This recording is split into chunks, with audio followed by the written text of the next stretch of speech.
type 1 in the comments if you hear this message.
Prepare to embark upon the darkest voyage into the unknown in the history of mankind.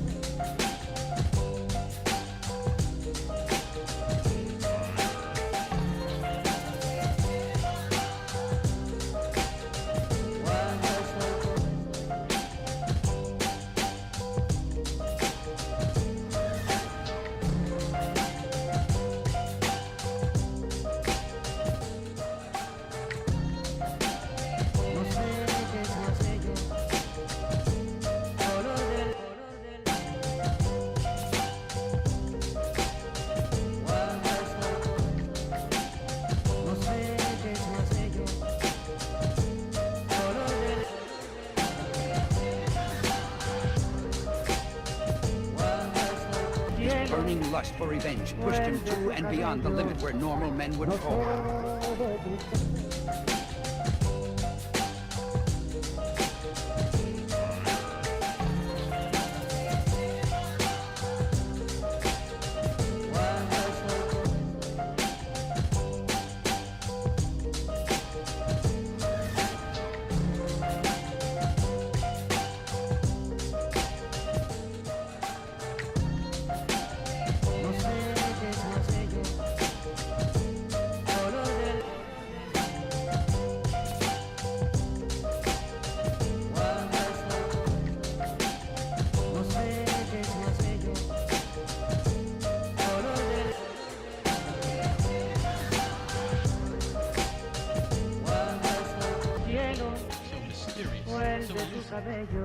To track down the maniac behind all this.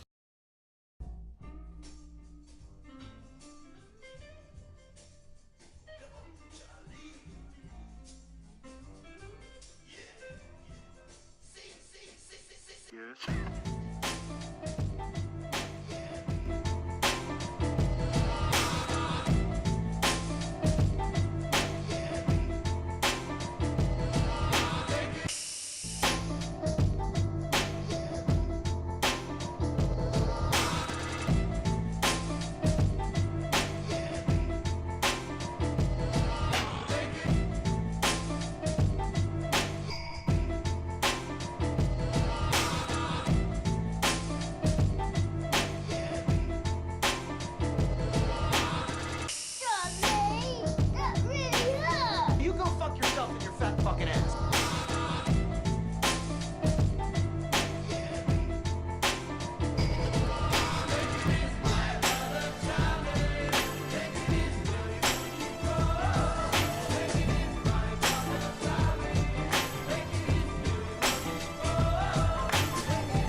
few drinks and smoke a joint, Bubbles? Yes.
A few drinks and smoke a joint, Bubbles?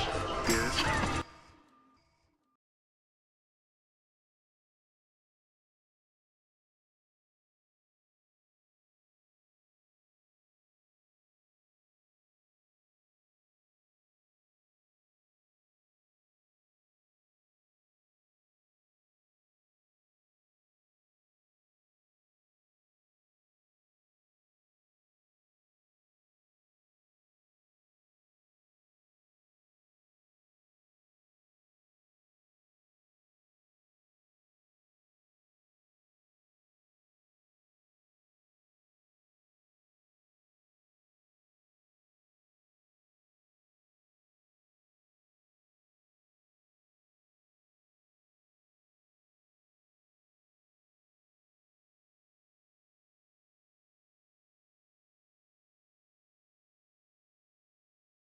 Hello, everybody.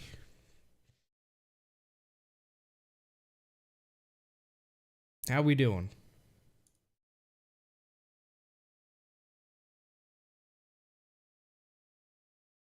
Me? Oh, I'm doing wonderfully. Thanks for asking. Haha.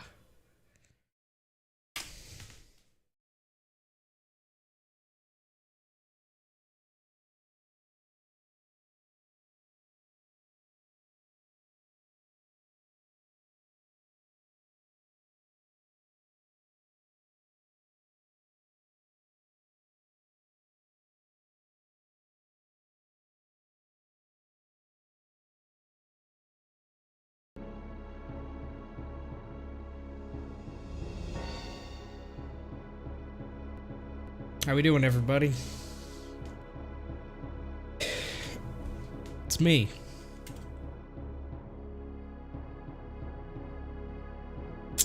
It's me.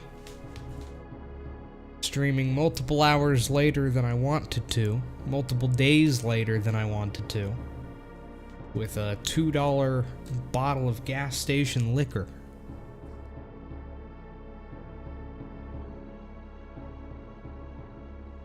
Yahoo. That's where my life is right now.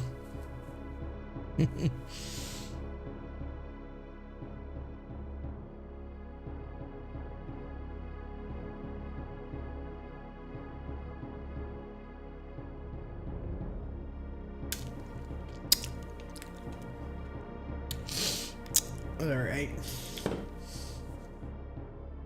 Oh. It's not bad. It's not bad, I say, as I make the face that you would imagine one would make when they eat their own feces.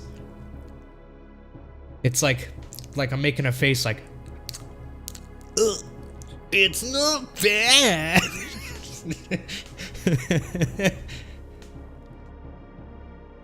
I had gas station dinner tonight too. The only reason I was able to afford any food tonight was because I had a gift card that I forgot about, that I was given from Easter. I was given a gift card for this gas station back in Easter, and I forgot about it. And I have literally 100% run out of food. And I was like, I literally don't know what I'm going to do to eat today. And then I remembered I had it. So, you know, went there, got a bunch of food. Got plenty of, got some iced tea for the stream. And then I at the checkout, I saw the $2 liquor. So, I got the $2 liquor while I was there.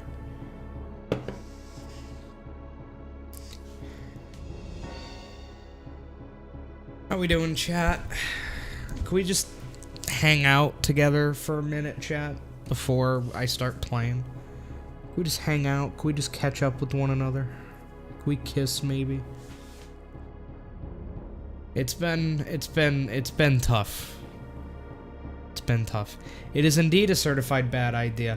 Add in the fact that my mental health has been deteriorating lately. Listen, I have been doing really well the past, like, year, 2 years, but the past 7 days, my mental health has been fucking horrible. The past 7 days have been hard. I'm telling you, every 2 days I'm having an anxiety attack. It's fucking horrible. You know, I talk about it. Right now, this is me feeling decent. I'm feeling pretty good right now, you know? But I mean, when the stream goes off, boys, and I'm not talking on Discord, it's 3 a.m. I'm on the couch, probably, yeah, exactly what you said, Marnie, probably fucking crying myself to sleep. I've done that a couple times in the past week. And the scary thing is, there's really no discernible single reason why. It's not like, oh, my fucking fish died, or something, you know?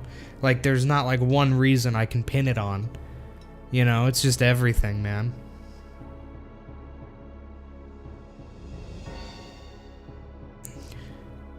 Yeah, the trip was way more expensive than it should have been, and it was not that good of a trip. So I'm kind of sad that I spent so much money on the trip, honestly. The trip just wasn't that good. It's not the trip's fault, it's not my brother's fault, it's nobody's fault, it's just, I don't know.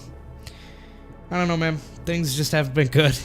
So, I think that's probably one reason why my mental health is flaring up, is spending hundreds and hundreds and hundreds of dollars, literally going down to like negative $10 in my bank account, all for a trip that I ended up not enjoying.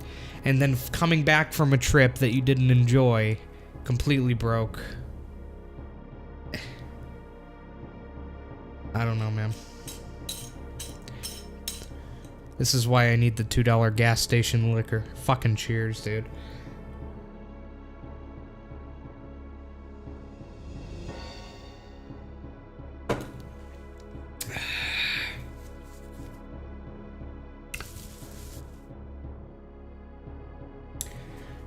Why didn't that burn? Oh, there's only 12% alcohol in this? I guess that's why. I was like, wait a second, isn't that supposed to burn? But no. That actually doesn't taste bad. It tastes a lot better when you chug it. Like, the aftertaste is actually pretty good. Yeah, the goal is accurate.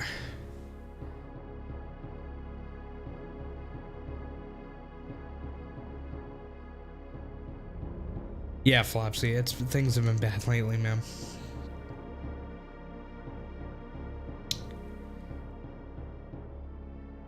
But, you know, I actually, for the first time in a while, actually reached out to my brother about how bad I was feeling. Like, I actually told him, you know, I actually said, like, I'm not doing good. And, since then, he's been checking on me every day, which I really appreciate. It's not often that I actually reach out to anybody, when any family, when I'm going through a rough time. So yeah, I actually reached out to my brother. That's how bad it was one night. But yeah, yeah.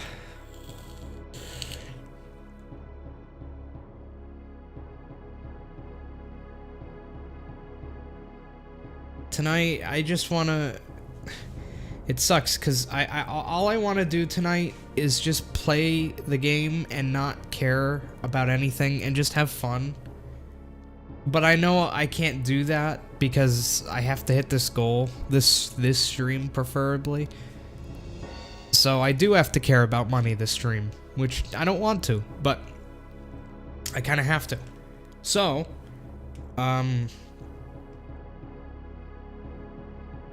if anybody was gonna wait until the end of the stream to donate, I'd recommend doing it sooner rather than later, because the earlier I reach the goal, the earlier I don't have to give a shit, and I can just have fun.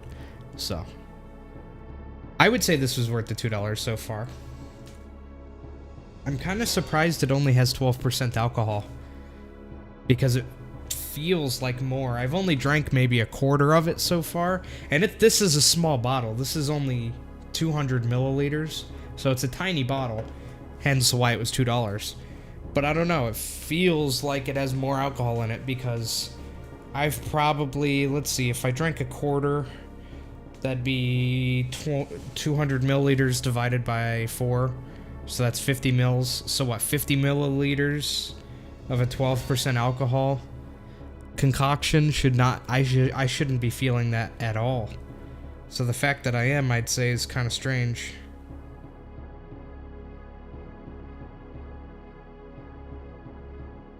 But yeah, I let Nate down tonight as well. So I was really late on the live stream.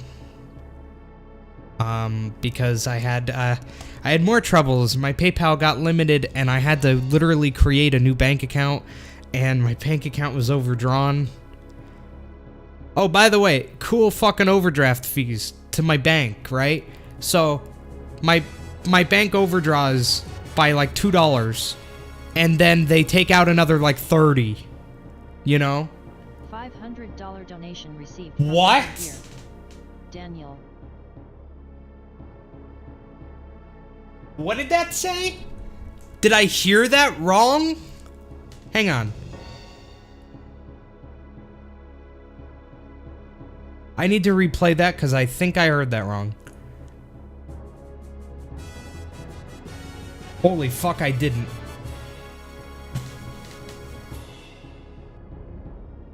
$500 donation received from NA here. Daniel. Oh. What? Daniel, what the fuck? I haven't even started playing the game yet.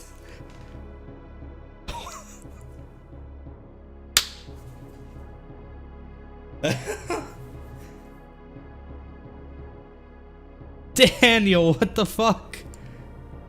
That was not Flopsy. That was not Flopsy.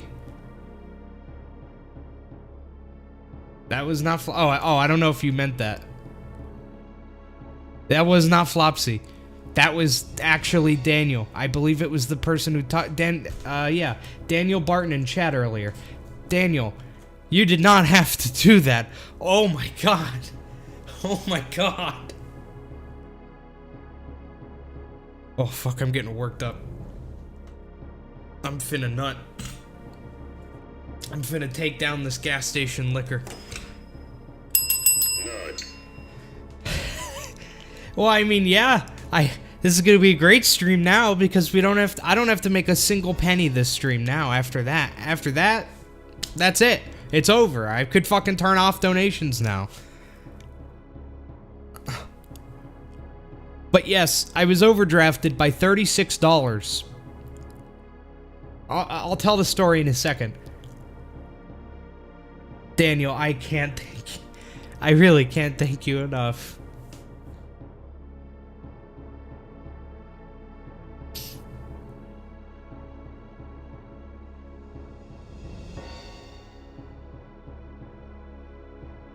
It's been a hard couple of days, I'll tell you that much.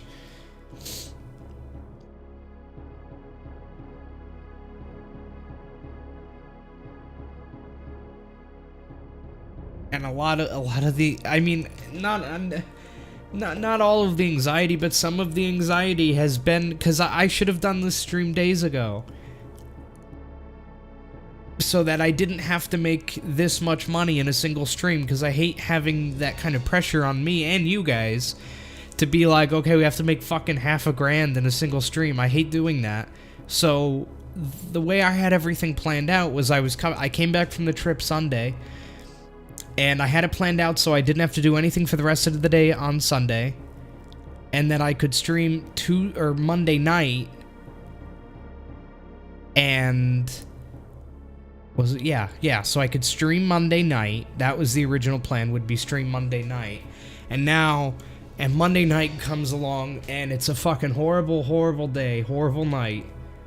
And I literally can't bring myself to stream because I wouldn't be able to. Like, the thing with streaming is, if I'm having, like, a fucking anxiety attack, I can't stream, you know?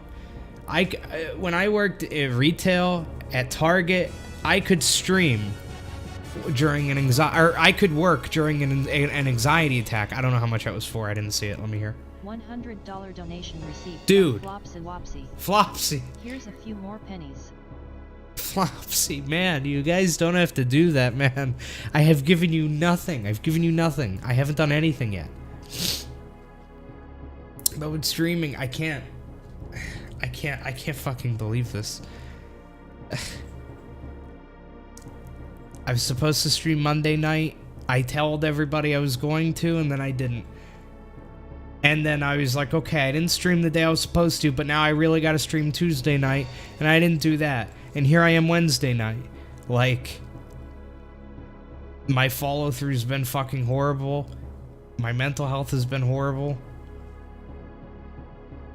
And not all of that anxiety, but a good portion of that has been, again, from the money, because it would have been a lot easier to be for it to be Monday night, and then I'm like, okay, let's hit $500 by Wednesday night, because that's like 3 separate streams I could have done to hit this goal.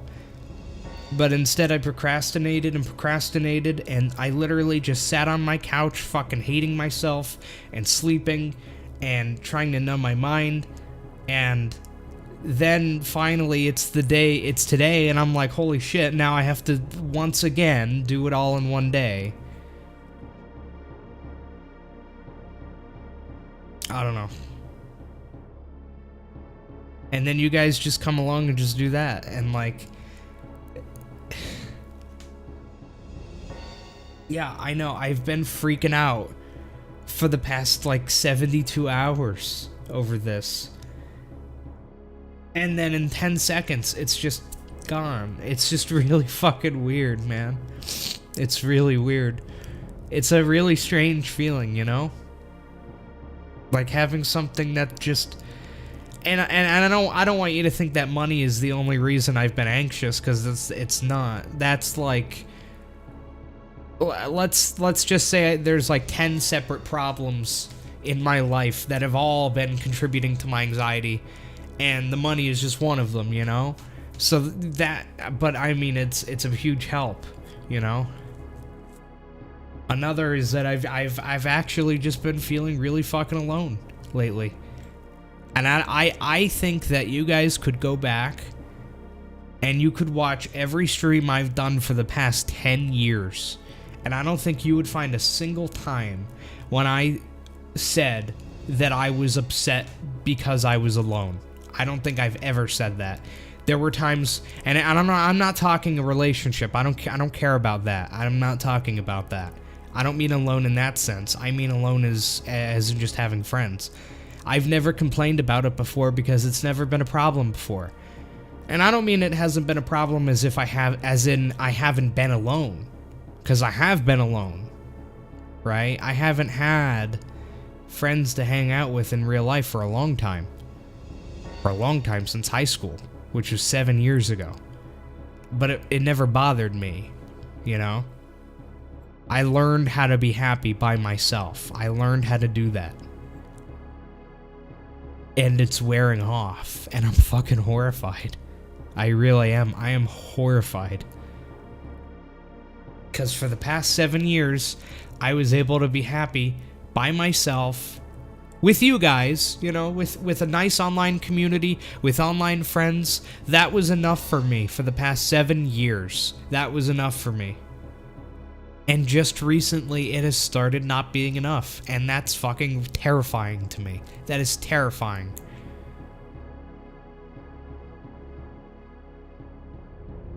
So that's been another thing that's wearing. I don't know. I'm just talking a lot. I'm sorry. I should just start playing the game. And I just want to relax and just play the game now. And Daniel and Flopsy, you guys are the reason I can do that. So thank you. I'm getting all choked up here.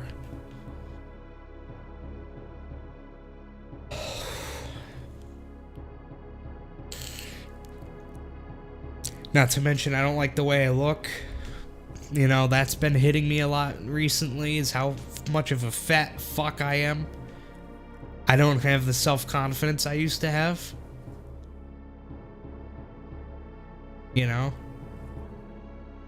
A lot of things have been hitting me all at once.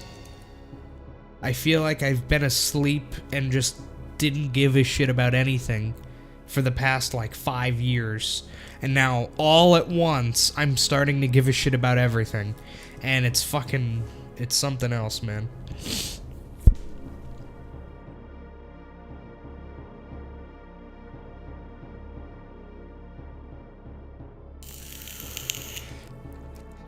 I need to make a lot of changes in my life.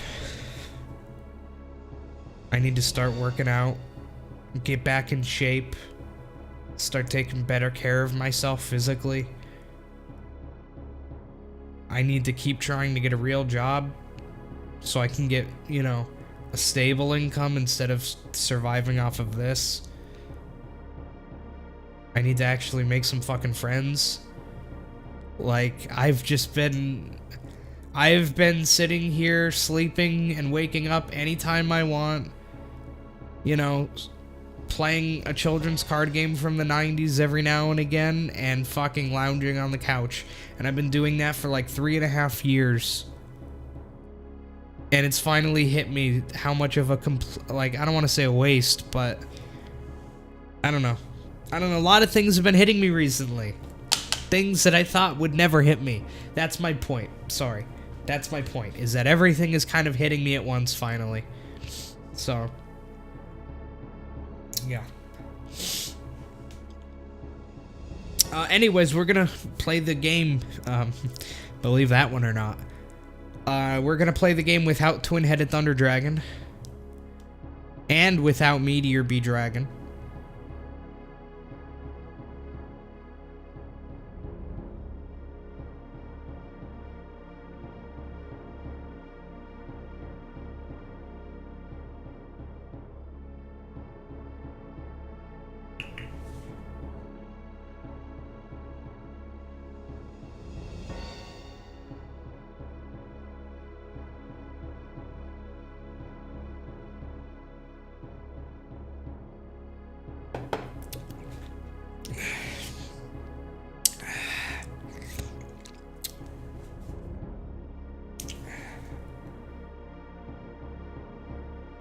Made pretty good progress on the bottle.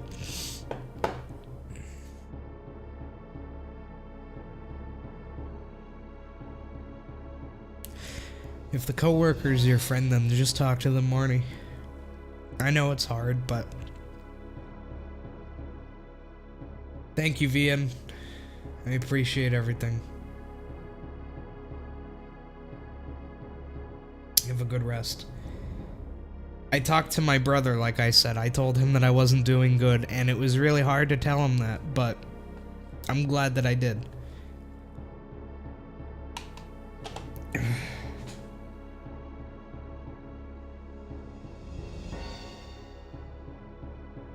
I got these. I didn't get these today. I got these a couple days ago, but they're pretty cool. I don't know if any of you have heard of it. It is called Zine or Zine. So what they are is they are nicotine pouches, not patches, pouches.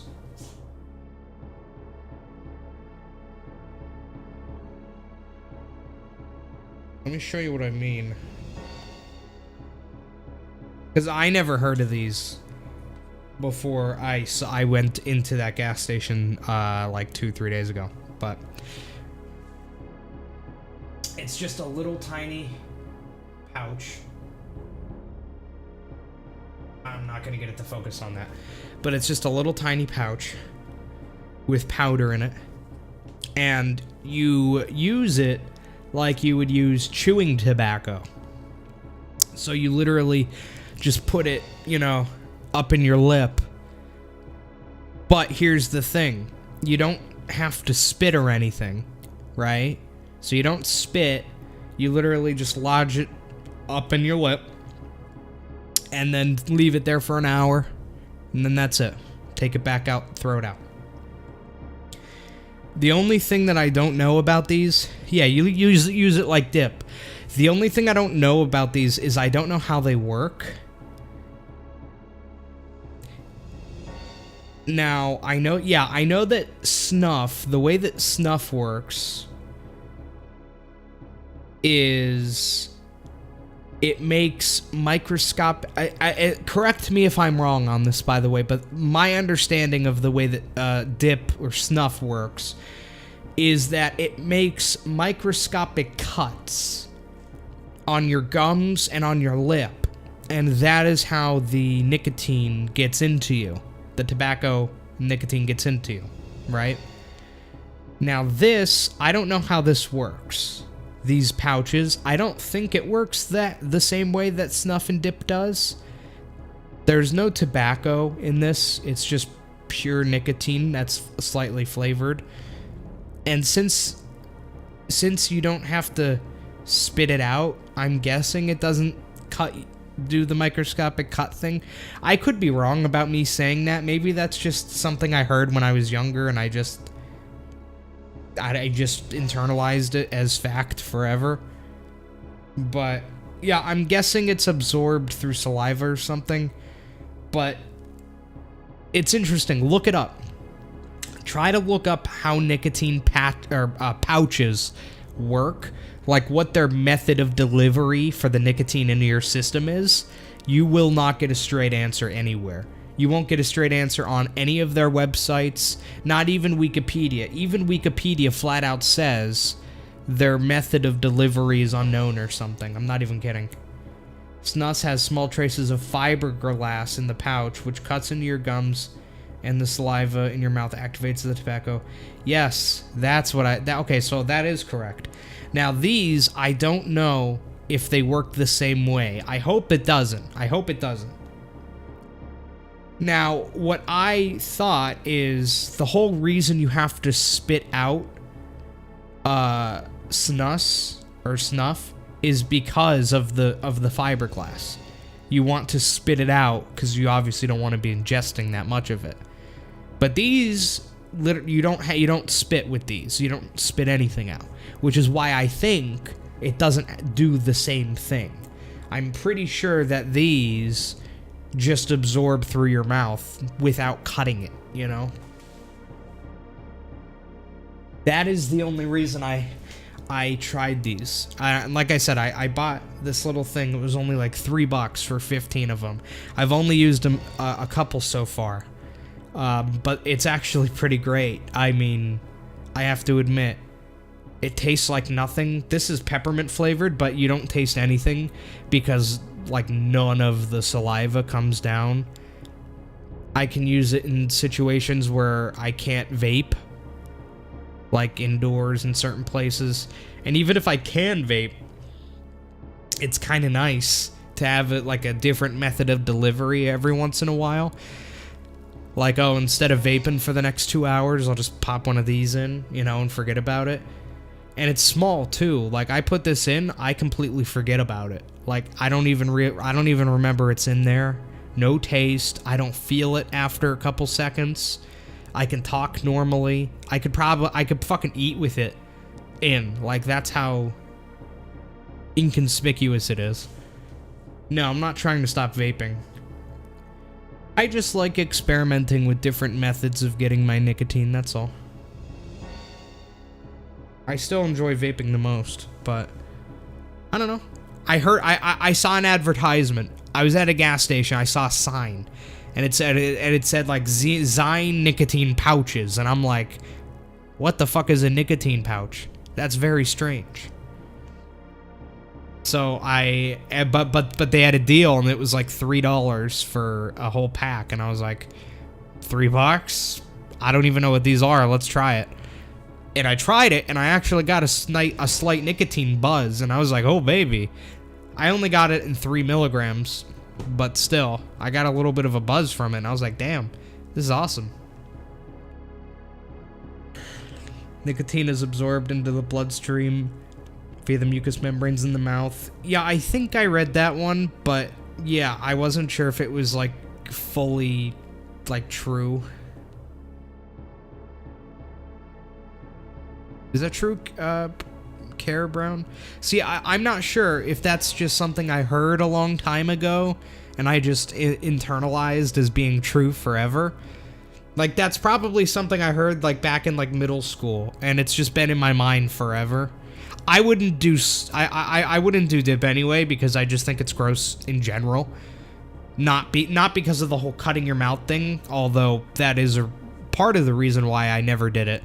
But a bigger part is just that it's just kind of gross, and having to spit shit, and the taste, probably, I mean, it doesn't sound that appetizing. I'm not a big fan of the taste of tobacco in general, so, and not to mention, it's quite obviously bad, and I know you guys might be laughing at me saying, oh, dip is bad for your gums and your lip, he says as he fucking huffs on his vape and goes outside for a fucking cigarette or cigar.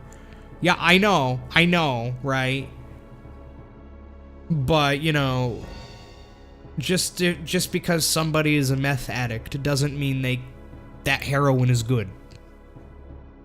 There's an analogy for you.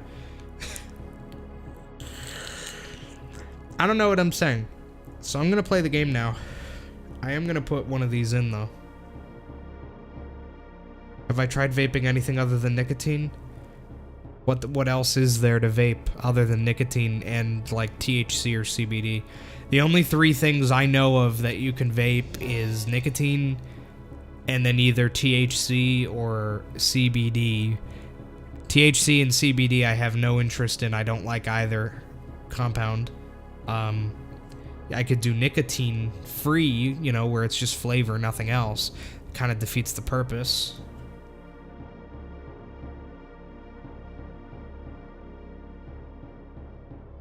I don't know if there's anything else to vape.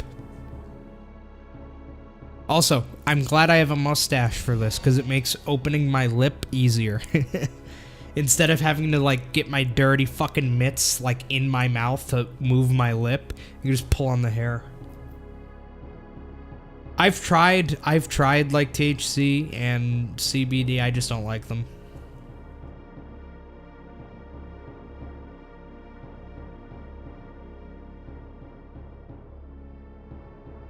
There we go. See? And that's it. Now you can't... Oh yeah, and you do this one in the upper lip as well, by the way. You don't do it in the lower lip. Specifically says in the instructions to do it on the upper lip, because with these, in particular, the pouches, you actually do not want there to be, like saliva drip, and putting it on the lower lip increases the amount of saliva that hits it, thus the amount of saliva that goes down your throat, which it's not bad for you, but it just kind of wastes some of the product, so. I don't really want any more alcohol right now. I'll finish the bottle maybe, but not now. Alright.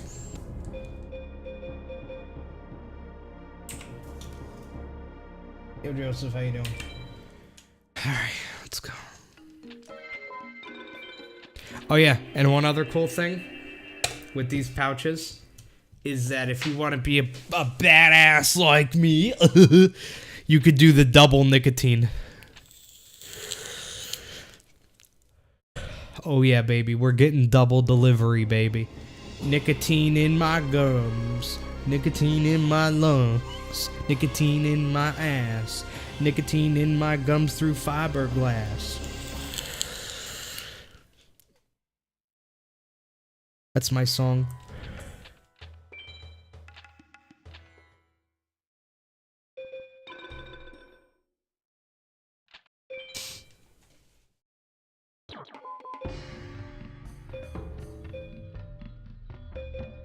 Well, ladies and gentlemen, I think that God or the universe or something is looking down on me right now. Because Black Pendant is the best starting equip for this run. I'm not even kidding. Black Pendant is the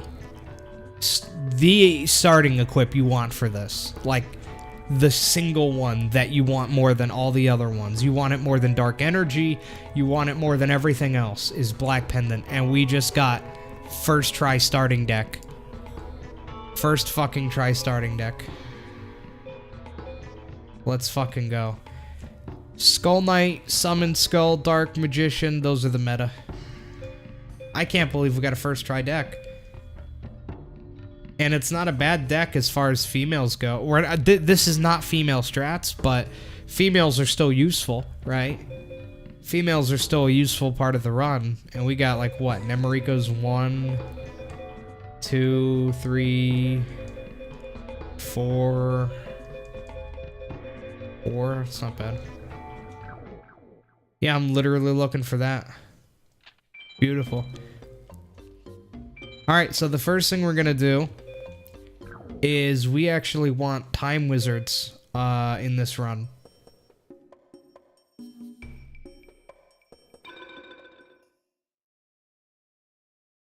Yeah, Dark Energy, Summon Skull, Skull Knight, Dark Magician. Yeah, those are all the big players. Megamorph, obviously. Bright Castle as well. And that's pretty much all the big players. One of the cards that we're going to want to get is Time Wizard. So you'll notice how my splits are actually starting as Farm 1 before Haishin. And the reason for that is because we're going to farm Jono 1 for 3 Time Wizards to start. Then after that, we'll probably go through the majority of the World Tournament. We might do a little bit of Bakura farming because he drops Black Pendant as well. And then we'll go through the remainder of the World Tournament. Then we'll do some Mage Soldier farming to get Embryonic Beast, Job Change Mirror, and obviously Dark Energy. Yami as well would be helpful. Then we will go over to Meadow Mage for Skull Knight, Dark Magician, and then we'll beat the game. So that's the plan. That's the plan, lads. Yeah, let's see how this deck is.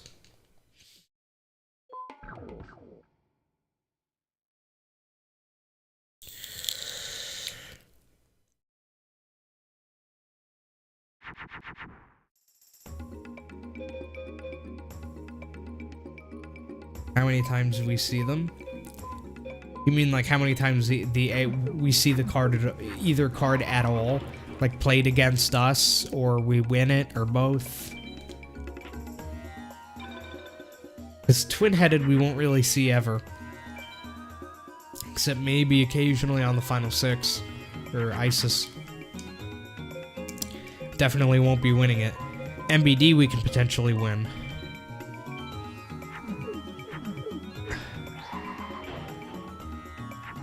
My stomach is on fire. Probably that bad quality liquor. That's why I'm not drinking any more of it, dude. It's making my stomach feel, like, hot, but in a bad way. Like, nauseous hot. Like, obviously alcohol is gonna make your stomach feel hot, but, like, not like this. This is, like, a bad hot. Yeah, I know that's gonna happen, Codorna. Don't fucking remind me, brother. This deck is really good. Look at this. 3 turns in a row that we've gotten 21 or up.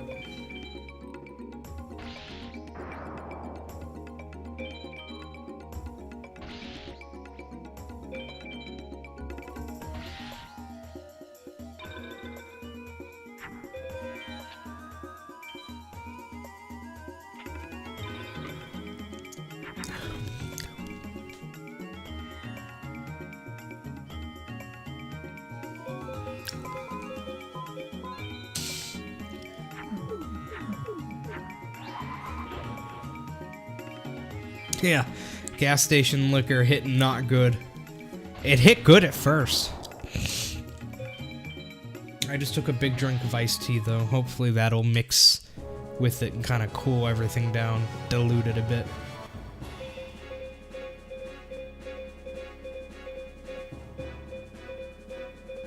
Why did I fight? Oh, I just wanted to see how the deck was, I guess. I don't really need anyone else. No, I really just need Jono.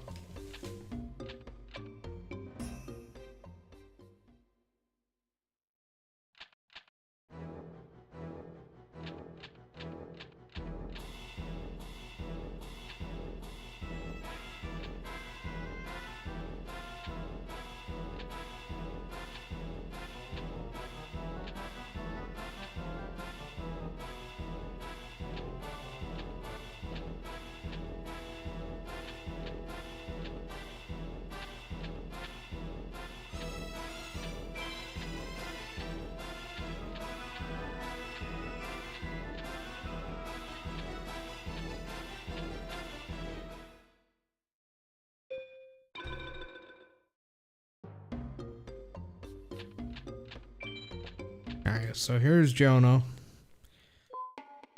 Fuck.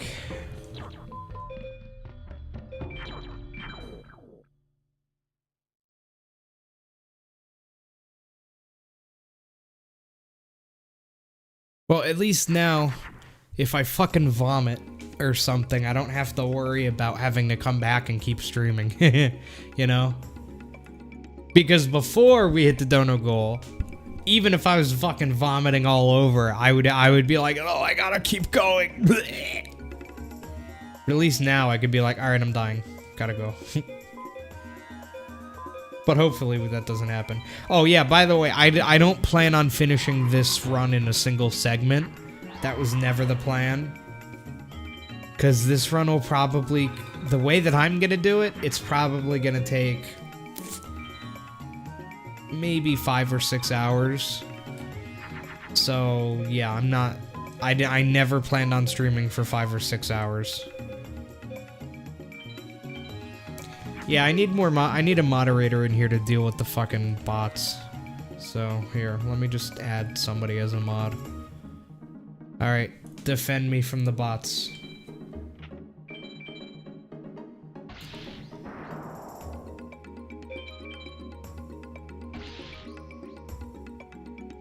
Oh, hell yeah, Chaos Land.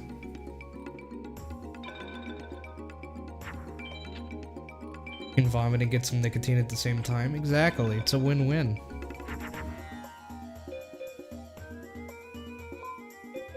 Who got mod then? Someone got mod.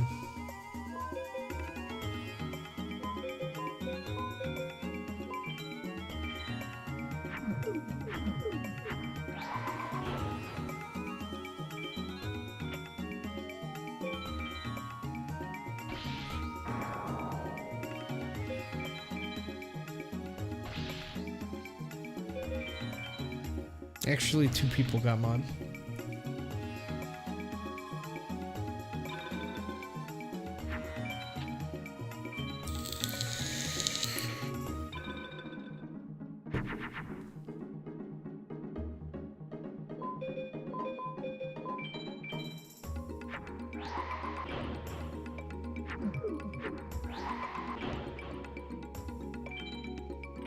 Never feel normal chatting on YouTube when it's using my full name with every message. Yeah, YouTube chat is a lot more populated. That is very true. I'm pretty sure you can oh god. I almost upchucked right there. Pretty sure you can change your YouTube username pretty easily though. Show me the time, wizard. Or fake trap. Ayo! Whoa! 2 in a row! That's actually amazing. 2 time wizards back to back. Let's go.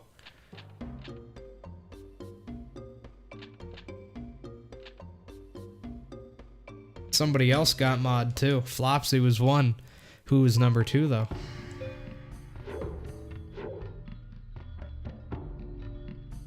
I'll give you a hint.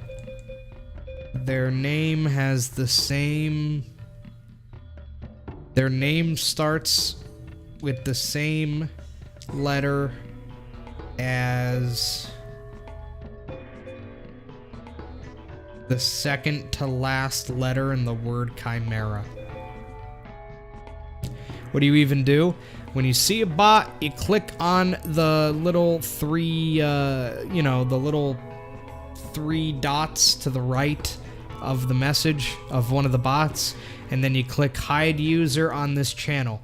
Now, hide user on this channel is the equivalent of banning them. Now, you do have a timeout option. Now, keep in mind, if you time somebody out in chat, you cannot undo it. So if you accidentally time somebody out, I can't undo that. Nobody can. I literally have to wait. They're gonna have to wait. So if you time them out for 10 minutes, nothing I can do about it. We have to wait 10 minutes for it to go away. Now, if you accidentally hide somebody on the channel, which is the equivalent of banning them, that's actually more preferred. If you're gonna accidentally do something, I'd rather you accidentally ban than accidentally time out. Because if you accidentally ban somebody, I can undo that immediately. You could undo that immediately. But timing out, nobody can undo it. Oh, fuck, dude. Get this shit out of there. What's my favorite mod? Oh, that's a good question. Probably still a range. God damn it. Oh, I'll leave this one to Flopsy. Very fast. Good shit, Flopsy. There you go.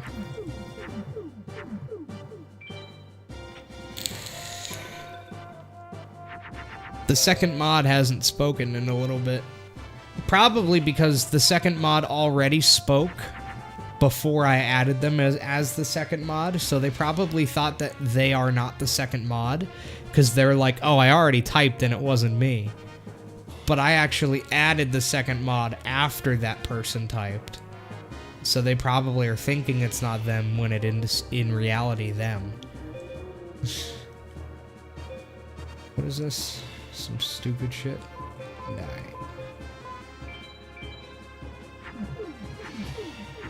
There he is.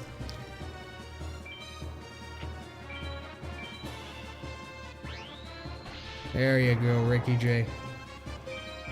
Weren't you a mod in my Twitch chat for like years, Ricky J?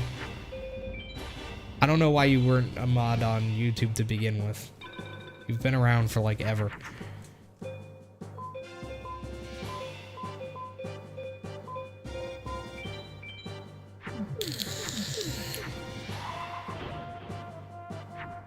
For those wondering, Ricky J has been around for a very long time. Unless I'm thinking of a different Ricky J.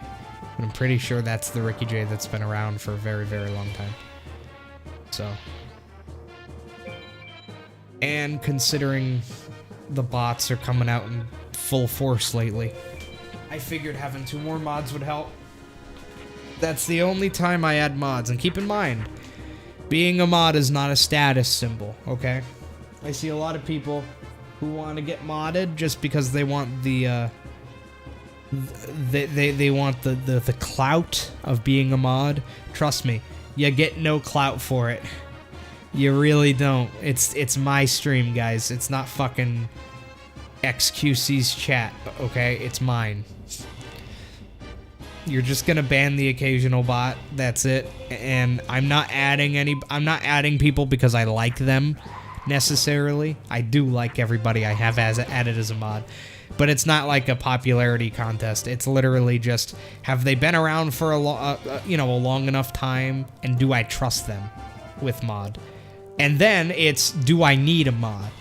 Because I'll tell you what, there's probably like 20 other people who I would trust to be moderators of the channel. A lot of you in the chat right now, I would trust a lot of you to be mods right now. But I don't need any more, right? That's just how it is. I don't add mods unless I need more. And in this particular case, I felt like I needed a few more, so I added more.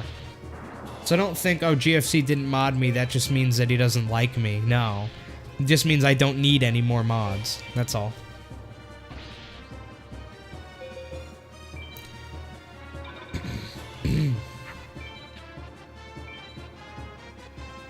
If I modded everybody who I trusted to do it, a lot of you would be mods. But I don't need that many.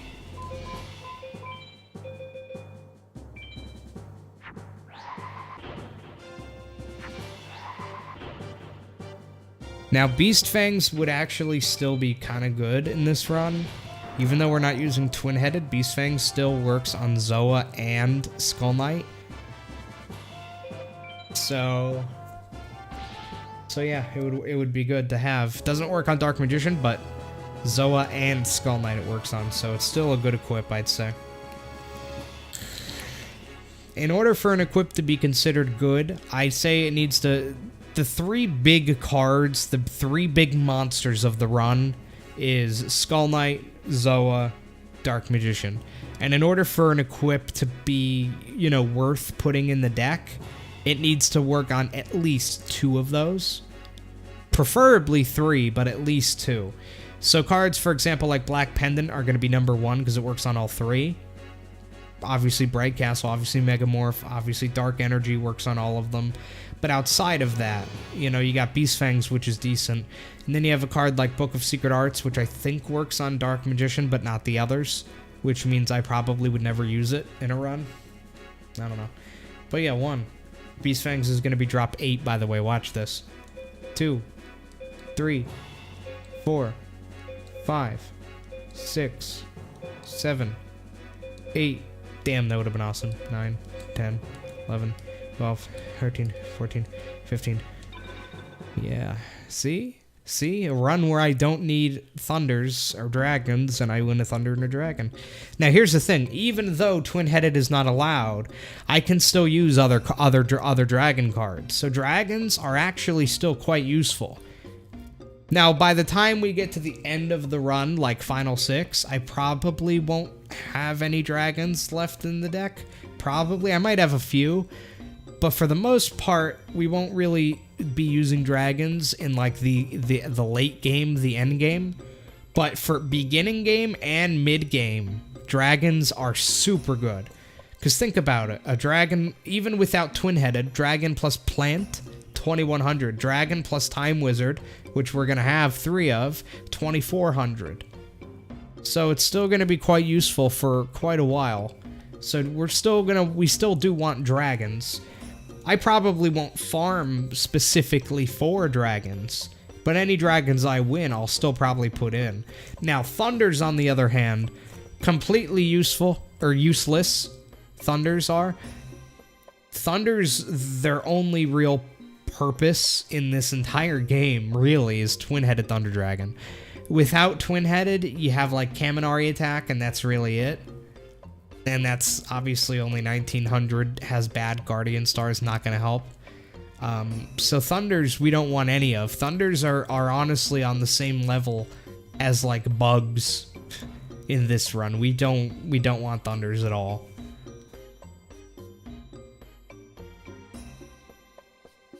Sword of Dark Destruction isn't bad. Keep in mind, Sword of Dark Destruction does work on Skull Knight.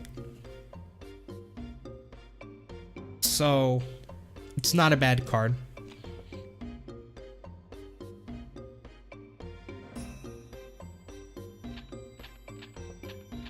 Oh, fuck.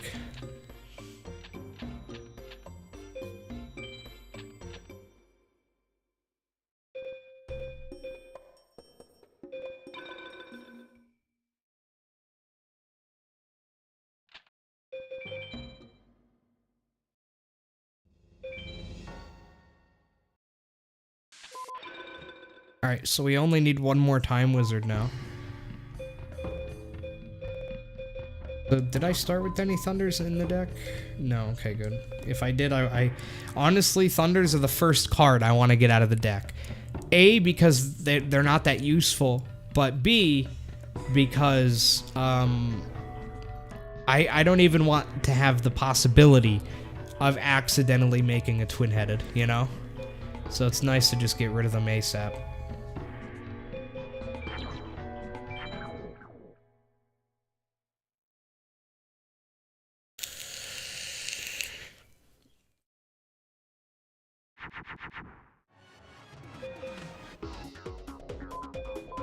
And I do want a BCD Jono one. So SA POW, you actually have a better chance of winning Time Wizard, but on BCD, I have a better chance of getting...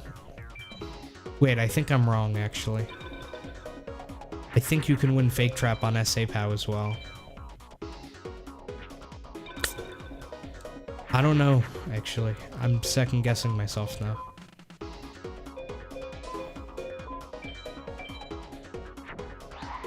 Is it BCD only? That's what I thought, but now I'm second guessing myself.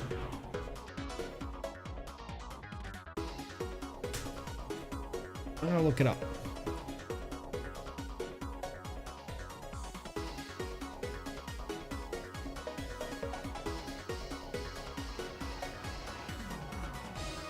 Okay, yeah, no, we want BCD, yeah. Fake Trap is BCD only. So yeah, I was right on that. Yeah, so SA POW, Time Wizard is a 64, and then I think it's a 60 on BCD, but you have the chance for Fake Trap. Yeah, oh, it's a 64 on BCD as well.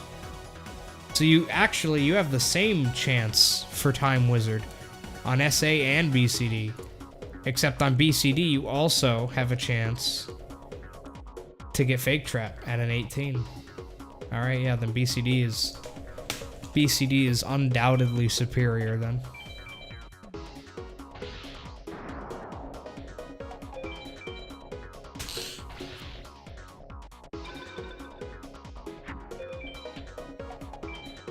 How's the run going? I mean, not bad so far. It's too early to really say if it's going good or bad yet. But 2 Time Wizards from Jono 1 campaign. So that's a great start.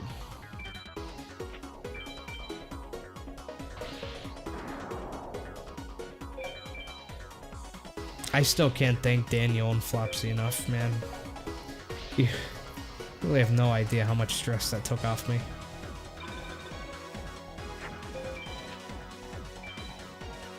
I only wish I felt better physically right now. It's like I finally am feeling a little bit better mentally. And as soon as I start feeling better mentally, I start feeling like shit physically. You know what I mean? It's like, thanks a fucking lot, life. Can I just get both? Can I have both feeling good for once? God, it's like one or the other, dude.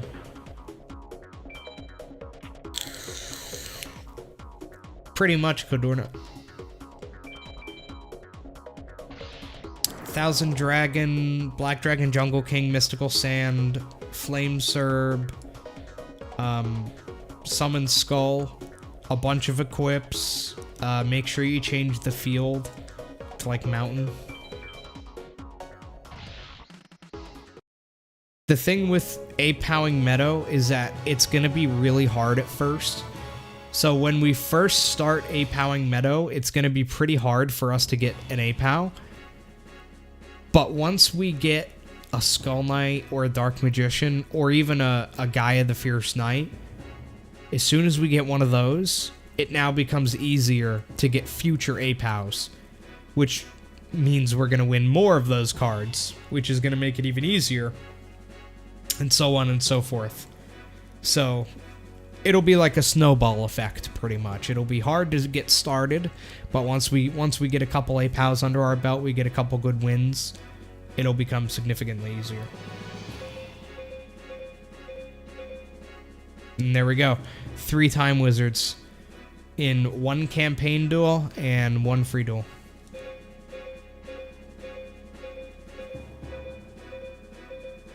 Oh, but we did not get 2. Ooh, sorry, Flopsy. Well, that was an incredibly fast Jono 1 farm. So that's good.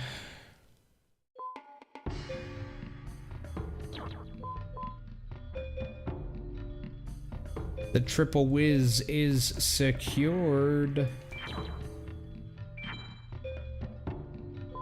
Is there anything I have here? I'll take a little chimera.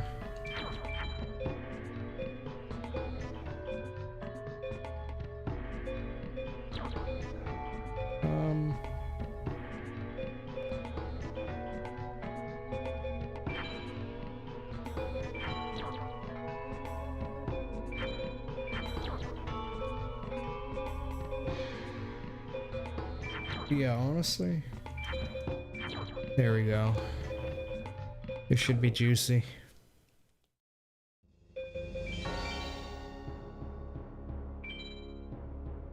Good farm one.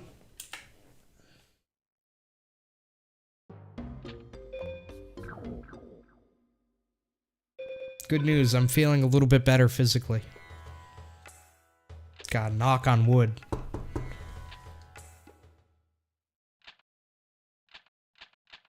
Let's just hope it lasts, eh?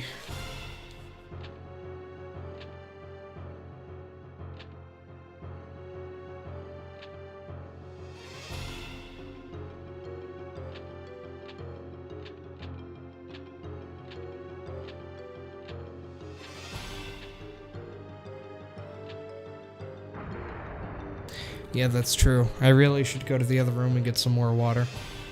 Because all I have in this room right now is a big thing of iced tea. Which, to be fair, is better than nothing. It's definitely way better than the fucking booze, but it's not as good as water. But, still, some nice Arizona iced tea is quite refreshing, I will say. But some water would be even better. The only thing is I'm out of lemon juice. I have a really hard time drinking just plain water. So I usually put lemon juice in it, just pure raw lemon juice, and that makes it taste much better for me.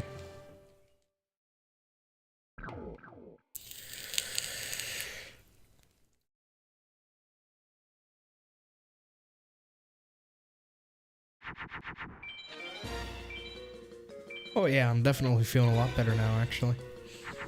Knock on wood.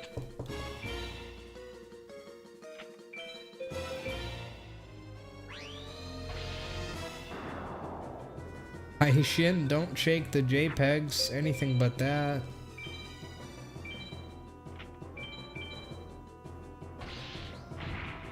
Not my JPEGs.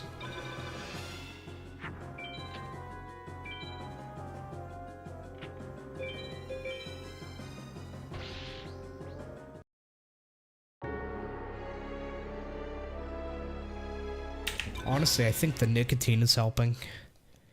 Nicotine, for some reason, has always helped my stomach aches. Anytime I have a stomach ache, nicotine actually has, like, always really helped. Like, if I have a stomach ache, just get me a little bit of nicotine in my system.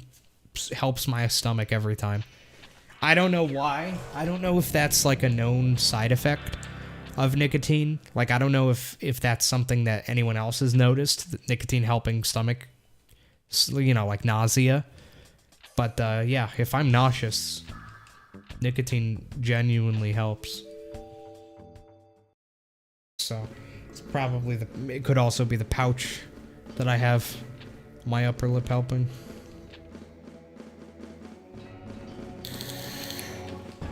Alright, Flopsy. Hey, get some good rest. Have a great day at work. And thank you so much again, dude. Honestly. Oh my god! I just remembered something. So, tomorrow at 9 a.m., guess what? Guess what comes out? The fucking Cuphead DLC. The Cuphead DLC comes out tomorrow at... Well, actually, it comes out in 5 hours from now. The Cuphead DLC comes out in, like, less than 5 hours from right now. And I wasn't sure if I was going to be able to play it. But since we not only hit the goal, but we went over the goal, that means I have a couple extra dollars. So I can actually get the Cuphead DLC which means I will be live streaming the Cuphead DLC tomorrow. Count on it, boys.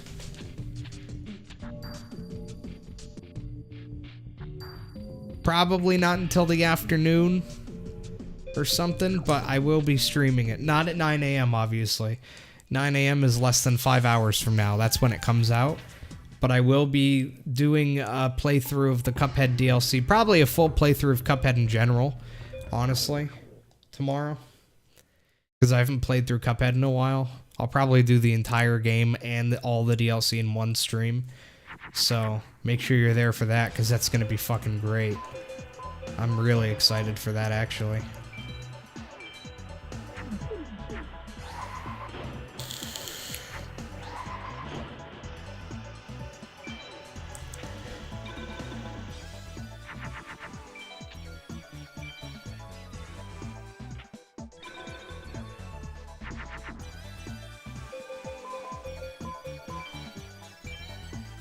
Hell yeah, Daniel.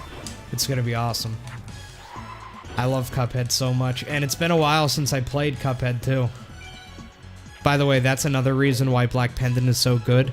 Not only does it work on all three of the big boys, but it also works on Mystical Sand, which Mystical Sand is quite a good card. Even for endgame, Mystical Sand is a great card.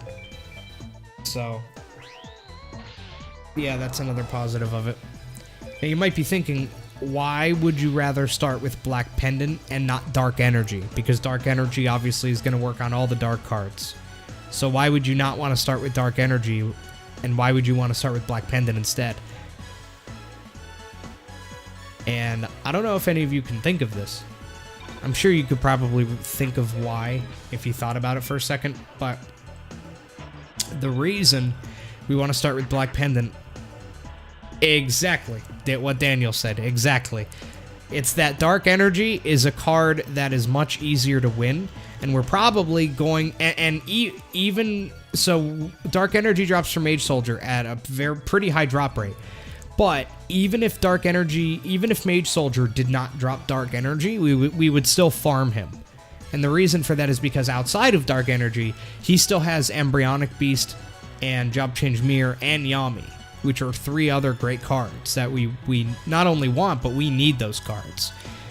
So we're gonna almost definitely win like 3 or more Dark Energies during this run anyway.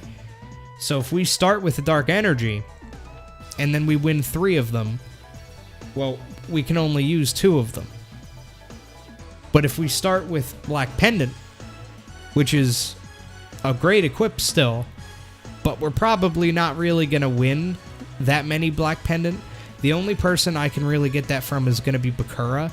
And like I said, I might do 1 or 2 farm duels at Bakura, but I'm not going to go crazy on him. The odds of me having 4 Black Pendants is pretty much 0. But the odds of me ending up with 4 Dark Energies, if I start with Dark Energy, is actually pretty high. So that's why. That's the main reason why we want to start with Black Pendant and not Dark Energy. Because Dark Energy is just so easy to get. Why waste, like, your starting equip is like getting a free equip. You get 1 free equip. Do you want that 1 free equip to be something you can win easily anyway? Or do you want it to be something that you'll probably never win in a normal run? So that you can win more of the easy to win cards, you know? So yeah, that's why. Daniel was spot on that one.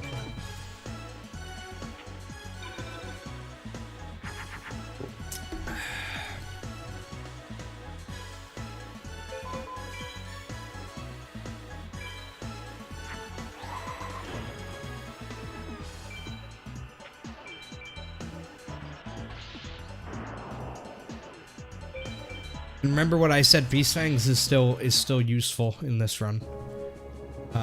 It's not one of like the best equips, but it's still pretty good. I'd probably use it in endgame still. Probably. It depends. If I have like 3 Bright Castle, 3 Megamorph, 3 Dark Energy, then I probably won't bother putting in Beast Fangs. But it's useful. It's potentially good in endgame. And it is definitely good in early and middle game, obviously. Because it works on, you know, Black Dragon Jungle King and, you know, all that shit, Flame Serb.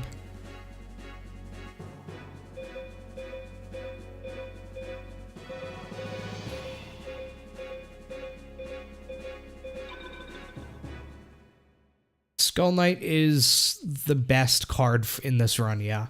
Skull Knight will be our best card. It won't be as important as Twin-Headed, because usually in a Twin-Headed run, right? In a Twin-Headed run, it's really just like Twin-Headed is the main card and pretty much the only card, right? It's the one and only. In this card, yeah, Skull Knight's the best, but there's also Zoa and there's Dark Magician.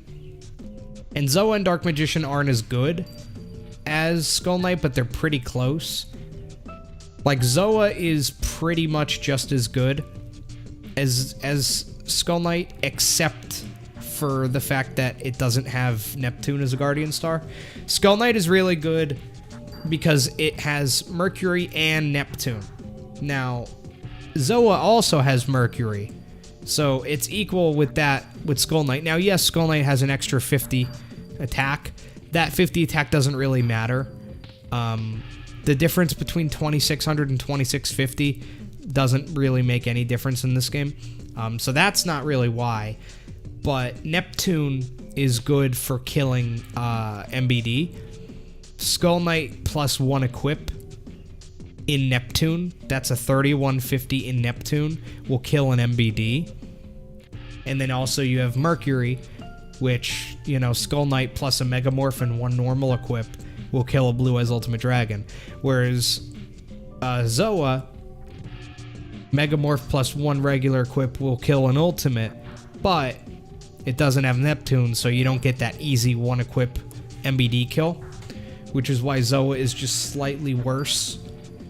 And then Dark Magician is a decent step down from both of them, a bigger step down, but still quite good. It still has Mercury. It can't kill an Ultimate with Megamorph and 1 equip, but it can at least match an Ultimate, which is almost just as good. It pretty much is, but it's not as surefire. And then obviously Mars is just not that good of a Guardian Star.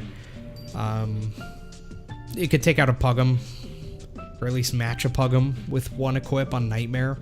Outside of that, Skull Knight is significantly easier to win.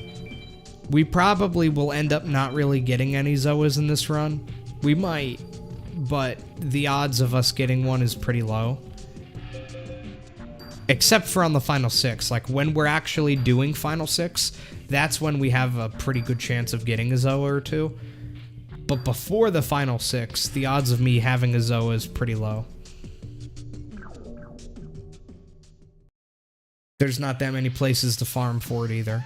I can farm for it on Haishin 1, but that's a really difficult farm. Could farm for it on High Desert, but it's a low drop rate. So Dark Magician is pretty easy to get. Dark Magician and Skull Knight both drop on Meadow. Dark Magician is the easiest to get. It has a drop rate of around 40, I think. Whereas the drop rate of Skull Knight is half that. It's a 20. It's equal to MBD drop rate. Zoa, on the other hand, doesn't drop there. So this run is mostly going to be probably Skull Knight and Dark Magician. But Zoa would be pretty much the equivalent of getting another Skull Knight. So I might do a couple duels against High Desert or even Haishin 1 to try to get a Zoa or 2.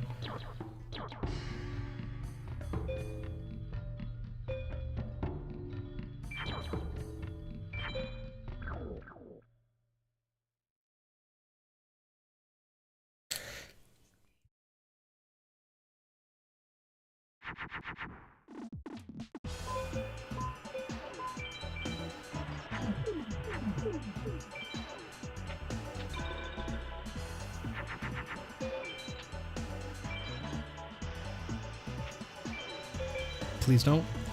God damn it.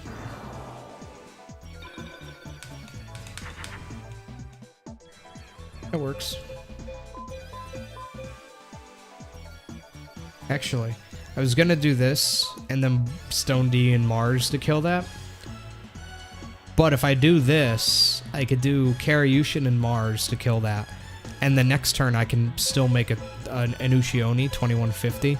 Because if I do this, then I have a 2000, but nothing else. If I do this, I have an 1800 and the 2150. And I can still kill the Jiragumo, so this is the best move.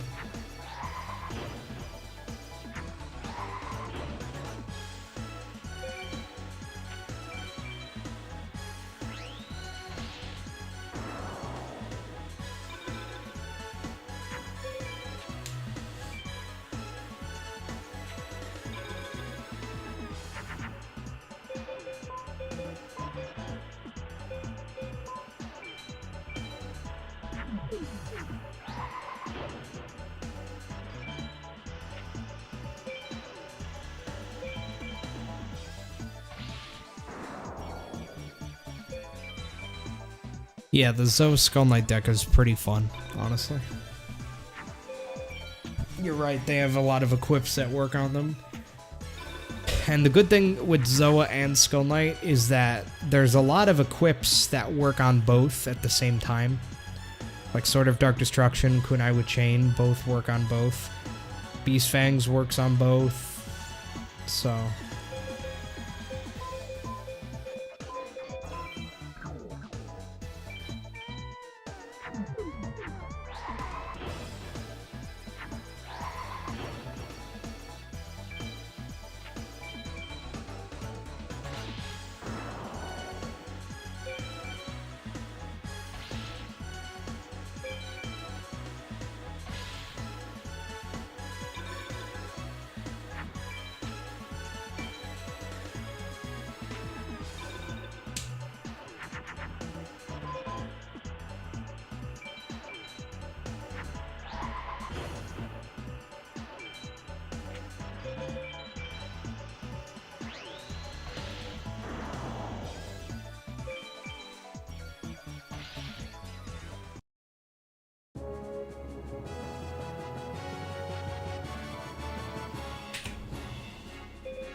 Wow. If I was doing female strats, that duel would have been fucking amazing.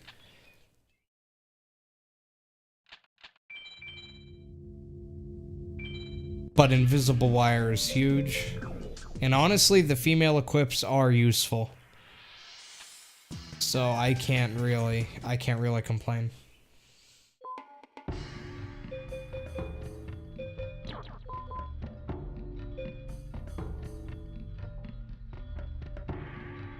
Black Pendant is cool, but it's not really that useful right now. So I'm gonna actually remove that and that for now. We'll add them back later.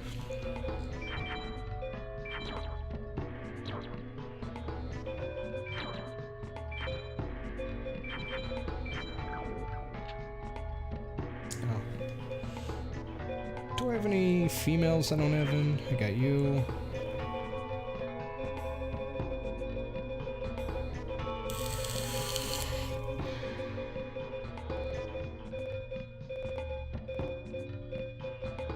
Nope.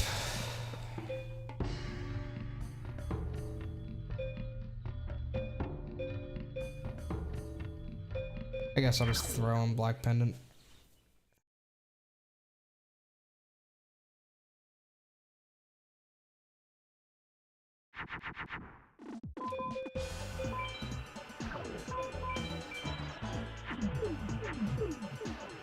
What's up, Enigma? Yo, what's up, Steve?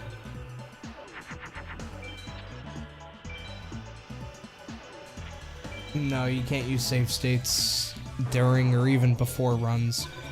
Like for the whole starting deck thing, you just have to look for starting deck. There's no way around it.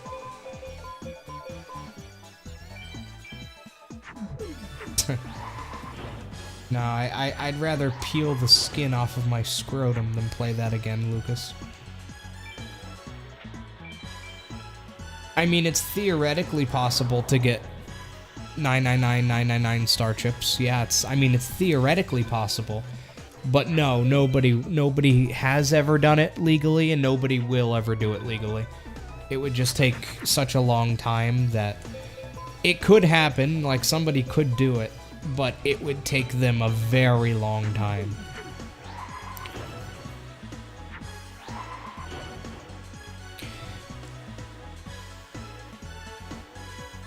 Like, let's say 1 minute per duel.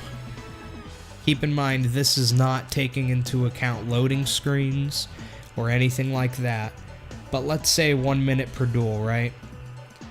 So you get 5, let's also say you get perfect SPOW every duel. That's 5 star chips a duel. That means 200,000 duels, 1 minute each. That's 200,000 minutes. And keep in mind, that's not including load screens, which would really add up. 200,000 minutes divided by 60, that's 3,333 hours. And keep in mind, that's 3,333 hours of nothing but non-stop dueling just for star chips, right? Like, a lot of people hear that number and they think that's not that bad. You know, I have 4,000 hours in Rust, or I have 4,000 hours in League of Legends, or some game that they have, you know, a couple thousand hours in. But you have to keep in mind, in those games, yeah, you might have 4,000 hours playing the game, right, doing stuff. This is 4,000 hours on the same save file, doing nothing but dueling like fucking Simon over and over again. Nothing else. Just that. You would be doing it with a deck that's already super overpowered, so you would be doing it for no reason other than bragging rights as well. You wouldn't be doing it because it's fun. You wouldn't be doing it trying to get some super rare card or anything. You'd be doing it 100% for bragging rights. So yeah, nobody is ever going to spend, you know, 3,500 hours doing nothing but the same Simon free duel over and over again. And keep in mind, that's not including load times. So yeah, nobody's ever gonna do that. Is it theoretically possible? Yeah. But again, nobody's ever gonna do it. nobody ever has done it. Nobody has ever done it with any sort of proof anyway, right? Because here's the thing, the only way you could ever prove that you actually did it would be to live stream it, right? Either live stream it or, you know, upload videos of you doing it. And you couldn't just do the last couple hours. Like, you couldn't be like, you know, hey guys, I've been farming for the past year of my life. And I'm just about to finish. Look, we only have 5 more duels to go. And then you just show off the last 5 duels and you're like, I did it. Right? That's not going to count. Because anybody can... In 10 seconds, I could hack my star chips to be like 999950, right? The only way you would be able to do it and have anyone believe you would be if you live streamed it. And here's the thing. If you're going to be doing something like this, where you're doing nothing but farming like Taya for 3,500 hours, you're probably gonna want to like be live streaming it just for company, because it's gonna be really boring. And keep in mind, it's 3,333 hours, assuming you're, you know, that's of actual in-duel playtime. I mean, add in loading screens and let's say 3,500 hours. It might be more, it might be a little bit less, but let's say 3,500 hours. And keep in mind, this is also assuming that you're getting perfect SPOWs every single time. Let's say you went for 8 hours a day, 7 days a week. If you played for 8 hours a day, every single day, that is 7 days a week, no breaks in between those 8 hours. That is 8 non-stop in-duel hours, right? 8 hours in the duel, non-stop, every single day. No holidays, no breaks, 7 days a week. It would take you 437 days, right? So that's well over a year it would take you. It would take you about a year and 2 months of an 8 hour a day with no breaks, no getting up to go to the bathroom. I'm talking 8 hours straight every day, 7 days a week. No holidays, no breaks for well over a year. So yeah. Yeah. But I mean, it could happen. I mean, people have done... See, a lot of people point to other crazy things that people have done in gaming. Like, they'll be like, oh, what about that guy who got, you know, max level in RuneScape, or did this crazy thing or that? And you're right. But that's RuneScape, right? That dude had news articles written about him, right? People cared about what he did. The reason why it's not going to happen with this is because there's not enough interest. There's not enough incentive to do it, right? That dude who spent all that time in RuneScape, right? Like I said, everybody knew what he did. He had news articles written. It was a big thing, right? He got a lot of recognition for doing what he did from the gaming community. If you do this in Forbidden Memories, nobody's gonna care, right? I'll care. I will think that what you did is crazy. But what's probably going to end up happening is the Forbidden Memories community will care and will think it's really cool. And, you know, we'll give you a lot of clout for it. But in the grand scheme of things, is that worth, like, 2 years of your life? Having, like, a community of a couple thousand people being like, oh, that was cool. That's why I don't think it's ever going to happen. Now, maybe one day, Forbidden Memories will get a lot bigger. Like, I mean a lot bigger. Like, a lot bigger. To the point where there's so many people playing that if somebody did get max star chips, it would be big actual news. Not just in the community, but it would be big gaming news overall. Like fucking Kotaku articles getting written. Then maybe somebody will do it one day. But as of right now, there's just not enough incentive for people to do it. Because believe it or not, people do need some kind of incentive to spend that much time. People have done crazy gaming things that took thousands of hours, but there was always an incentive. Maybe not money, but at least some sort of notoriety or fame or recognition, but you won't really get that doing it in Forbidden Memories. That's why I don't think it will happen. A lot of people try to tell me, why do you think it's not going to happen? You know, 3,500 hours, that's totally possible. But they just don't understand the fact that nobody's going to do it because it's not worth it, right? Yes, people have done it in other games, but other games are a lot more popular than this, you know?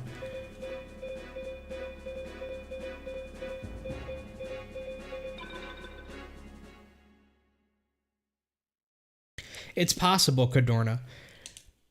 But, I mean, think about it. 420 days. Let's just say 420 for the meme. 420 days of 8 hours a day dueling. And I don't want to say you're playing FM that much, because remember, there's a big difference between playing FM and doing this challenge. Do I think that there are people who have more than 3,500 hours of playtime in this game? Yeah, I do. I probably have more than 10,000 hours playing this game. But there's a big difference between what I'm doing now, playing the game, and just dueling one person over and over again for that amount of time. You know what I mean? Because you're not going through campaign and farming for cards and building a deck, you know, trying to beat the final 6, trying to beat Seto Third and Nightmare. No. You already have an ultra overpowered deck and you're doing nothing but sitting in free duel and clicking on like Simon or Taya over and over again, doing the exact same duel, the exact same thing over and over and over again. 8 hours a day, every day, no breaks during those 8 hours, no holidays off, no days off, for well over a year. That's why it's never gonna happen. For no recognition when you're done either. No money, no recognition, no news articles, just a small niche community that gives you a pat on the back. No, it's not gonna happen. And I don't think it's ever happened, in fact. That's the thing. A lot of people say, like, oh, maybe it happened back in the day. Kind of like what you said. Codorna, like maybe there's some random Japanese guy who did it like 20 years ago, like back in the early 2000s. I don't think so, and the only reason I don't think so is because of what I just said. Like, they would have to be specifically trying to just do that, and they would have to be doing it for such a long period of time for nothing that I just don't think so. Yeah, I know about Let Me Solo Her. That's another thing. Look at Let Me Solo Her.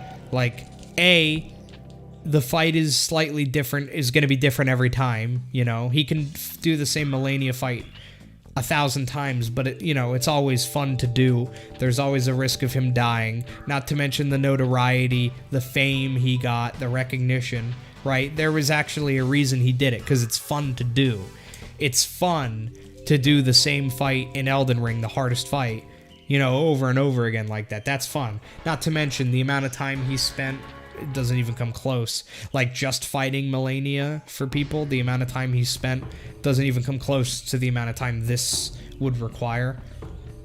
But even if it did, even if it took him 5,000 hours to get that good at beating Melania, still no, because that's actually fun. At least it could be fun. Like, a lot of you might be thinking, well, I don't think it would be fun to do the same boss fight that many times for that long. But you can see how it could be fun, right? It's not the same thing constantly. This would be. The FM thing would be the exact same thing. Like, I'm talking 0 differences. 0 risk of failure. And that's another thing. There's no risk of failure either. Even if you don't get any recognition, maybe it's just a big achievement because you actually had a risk of failing the whole time. Like, Like the Melania thing, any given fight, if he gets hit once, he's dead, you know? If he gets hits once, he's dead. And he probably does still die a good amount of times. So, you know, there's still some challenge to it. But with this thing with FM, there is no challenge to it. It's legitimately just waiting. That's all you're doing. You're just waiting and doing the same thing completely mindlessly. Like there's zero thought in it. You would probably be looking away from the screen 99% of that time. You wouldn't even have to look at the screen after a certain point. You would just be mashing X and start, you know? So yeah, all of those combined, all of those reasons combined are why I don't think it will ever happen. And why I'm very confident that it never has happened. This game's been out for like, what, 22, 23 years? In that amount of time, I don't think it's ever happened once, and I don't think it's ever going to happen. But theoretically, could it happen? Yes. Will it? No.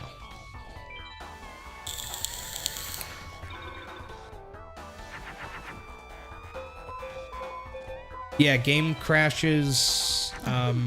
God forbid your memory card or your save file got corrupted. And those are like risks that aren't even fun, you know? And the thing about the whole let me solo her person is like if he died on any given Melania fight, it's not like he has to start all over again, right? He may have practiced Melania for a couple thousand hours. I don't know how long he practiced, but he could have practiced all he wanted, and if he died on any given fight, it's not like he loses the skills he already got, right? He doesn't have to start all over. But with FM, you would, and it would be not your fault.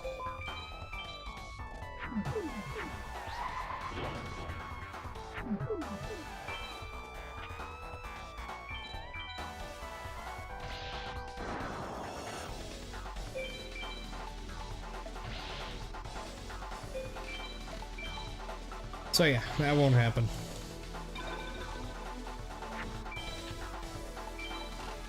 And if it did happen, I would feel really bad for the person who does it. Because what would probably happen if somebody ever did do it is, you know, me and the rest of the Forbidden Memories community, we would be like, holy shit, that's amazing, congrats. And then that would be it. 3,500 hours of your life, all for that congrats. And then that would be it. Like, it wouldn't change anything, you know? Like, we would get really hyped about it. We'd probably talk about it a lot for the coming, you know, for a couple days after. And then anytime somebody asked if anybody's ever done it, we'd be like, yeah, that one guy did it. But that would be it. You know what I mean? That would be the end of it.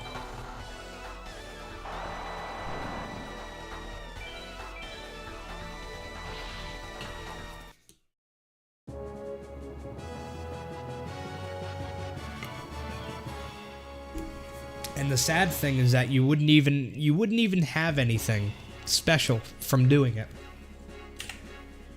Like, the dude who did the RuneScape thing, the max level or whatever the hell, he has that account now.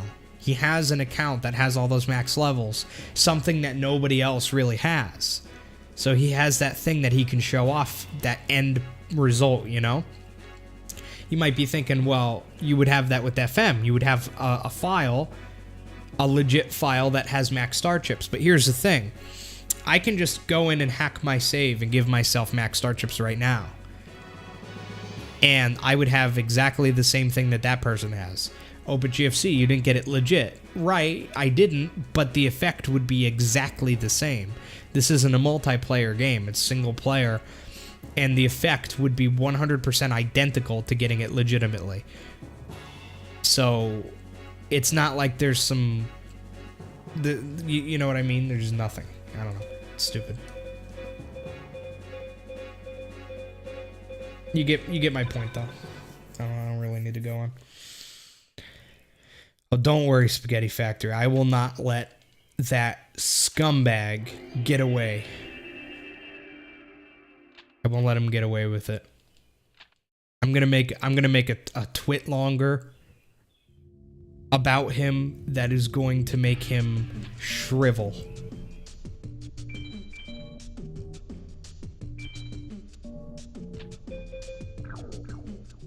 Twit longer, maybe even a Google Doc if I'm feeling spicy.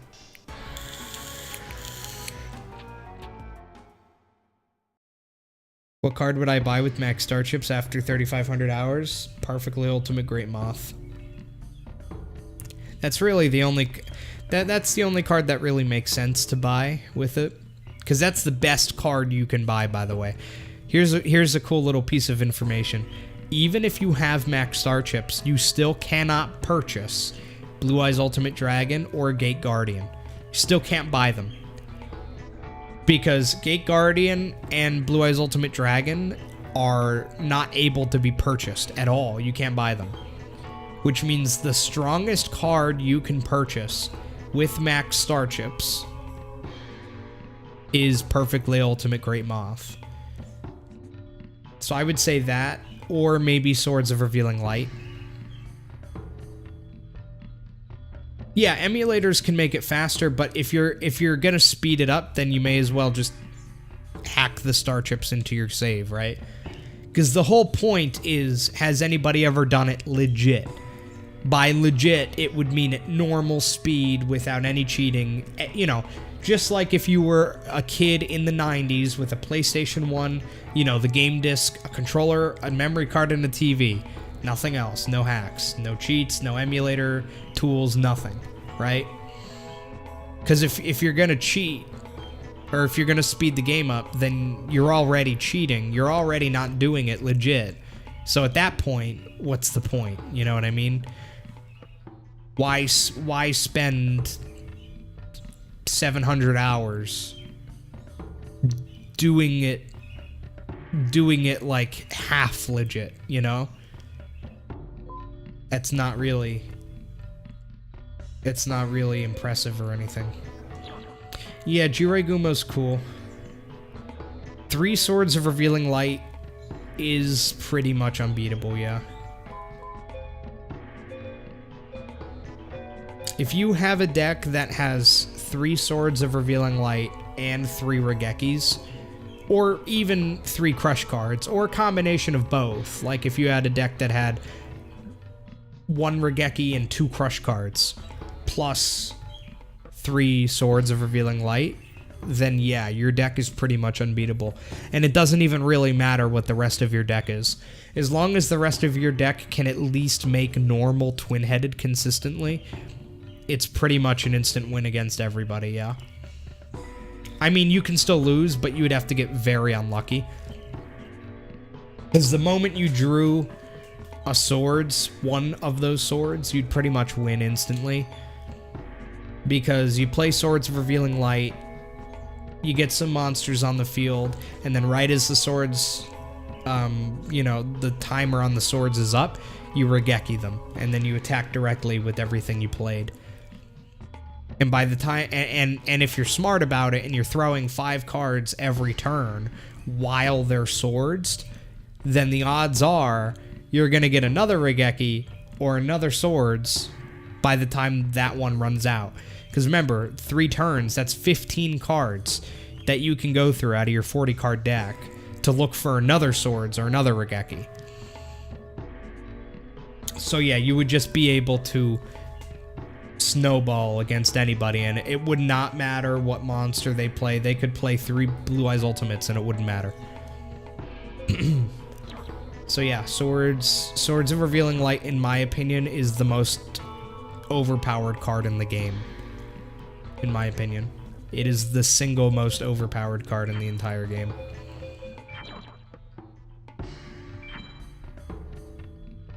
Except for Blue Eyes Ultimate Dragon, right? Because the thing is, if I had a deck that had 1 Swords of Revealing Light in it, that would not necessarily be an instant win, right? But if I had a deck that had 1 Blue Eyes Ultimate Dragon in it, provided I draw... Well, say I have a deck with 1 Swords of Revealing Light, and I draw it, right? I draw that 1 Swords of Revealing Light. I can still definitely lose that duel. Now, say I have a deck that has 1 Blue Eyes Ultimate Dragon in it, and I draw it. That's an instant win against everybody in the game, period. Now you might be thinking, well, what if Seto Third plays an ultimate against you, or Nightmare plays an ultimate against you? An ultimate can't beat an ultimate, right? Yeah, but they can't do anything. They're locked. They can't attack. So that means you could just go through the rest of your deck at your leisure. There's no rush. There's no way they can kill you. Might be thinking, well, what if you get Regeki'd? Well, that's true, but the only one who would be able to do that would be Seto. And you'd probably be damaging him so quickly. Not to mention you can magic lock him, so yeah, it's just not... obviously, Blue Eyes Ultimate Dragon would be the best single card in the game. Swords of Revealing Light would be the second best card in the entire game, in my opinion.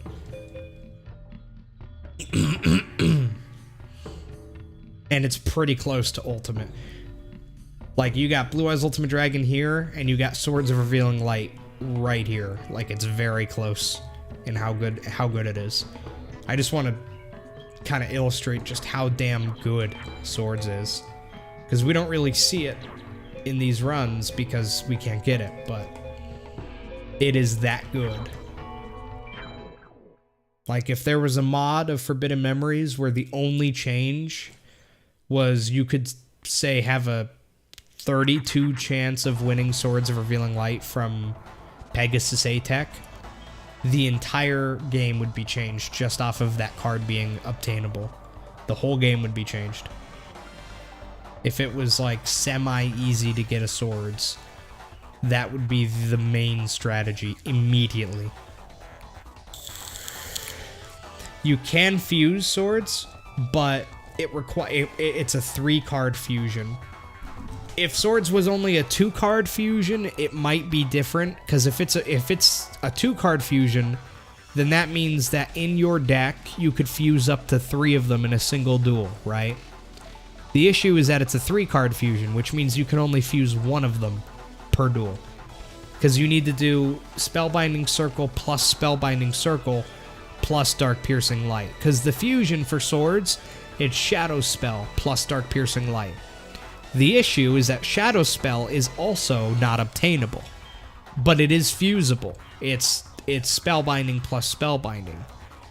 So if you had a deck that had 3 Spellbinding and 3 Dark Piercing Lights, but you need 2 Spellbindings just to make a single Swords, that means that you can only make 1 Swords in any given duel, and you would need to draw not only 2 out of your 3 Spellbindings, but also a Dark Piercing Light. The odds of that happening, of you drawing all those pieces, is very low. And even if you do manage to draw it, you only get the 1. And while it would increase the odds of you winning that duel by a massive amount, it still isn't even an instant win then. So it's really not worth it. That's why you don't see us doing it. And not to mention, getting Spellbinding Circle is hard. It's not an easy card to win. Now, if you could win Spellbinding Circle from Pegasus A-Tech, and you can win Dark Piercing Light from somebody like that, then maybe you would see us put those cards in the deck occasionally. The issue is that the only place you can win both of those cards, Spellbinding and Dark Piercing Light, are places that you would not normally farm, you know? If I could be farming for Megamorph and Bright Castle, but also have a chance at getting Spellbinding and Dark Piercing Light, then it might be worth it, because then I would just be doing my normal farm. I'd be getting stronger normally, while still having a chance to get Spellbinding and Dark Piercing Light. But the way that it is now, we would have to go out of our way to farm specifically for those cards. We'd have to do, like, my Atex against my Valentine, which don't really drop any useful cards for a normal run. So we would be farming only for spellbinding, and then we'd have to go somewhere else to win Dark Piercing Light. So we would have to spend all this extra time farming, not winning useful cards for Twin-Headed, only focusing on winning those cards, and those cards alone, while the rest of our deck doesn't get any stronger. So yeah, it's just not worth it. So that's why you don't see us doing it.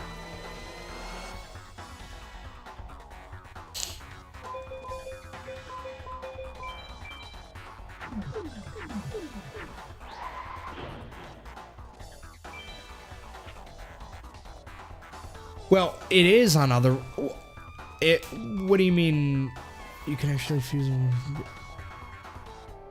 What do you mean if it was on like Mage Soldier 32? Like, do you mean Swords of Revealing Light itself was on Mage Soldier at 32? Then yeah, we would farm for that. Yes, absolutely. If you could win Swords of Revealing Light, but it was on an otherwise useless person to farm, like say, fucking Tayana A-Tech. Yeah, we would still do it just for swords, yeah. If it was Swords of Revealing Light alone, like the single card, yeah, we would farm specifically for just that card, absolutely.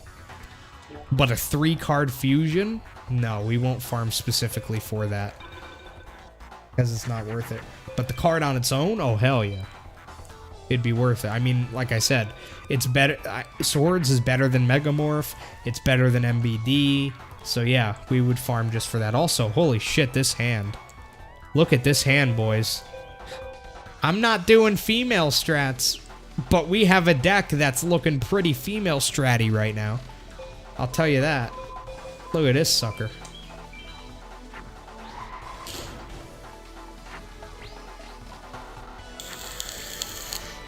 Alright, take it easy, Codorna. Look at this sucker. Ooh, baby.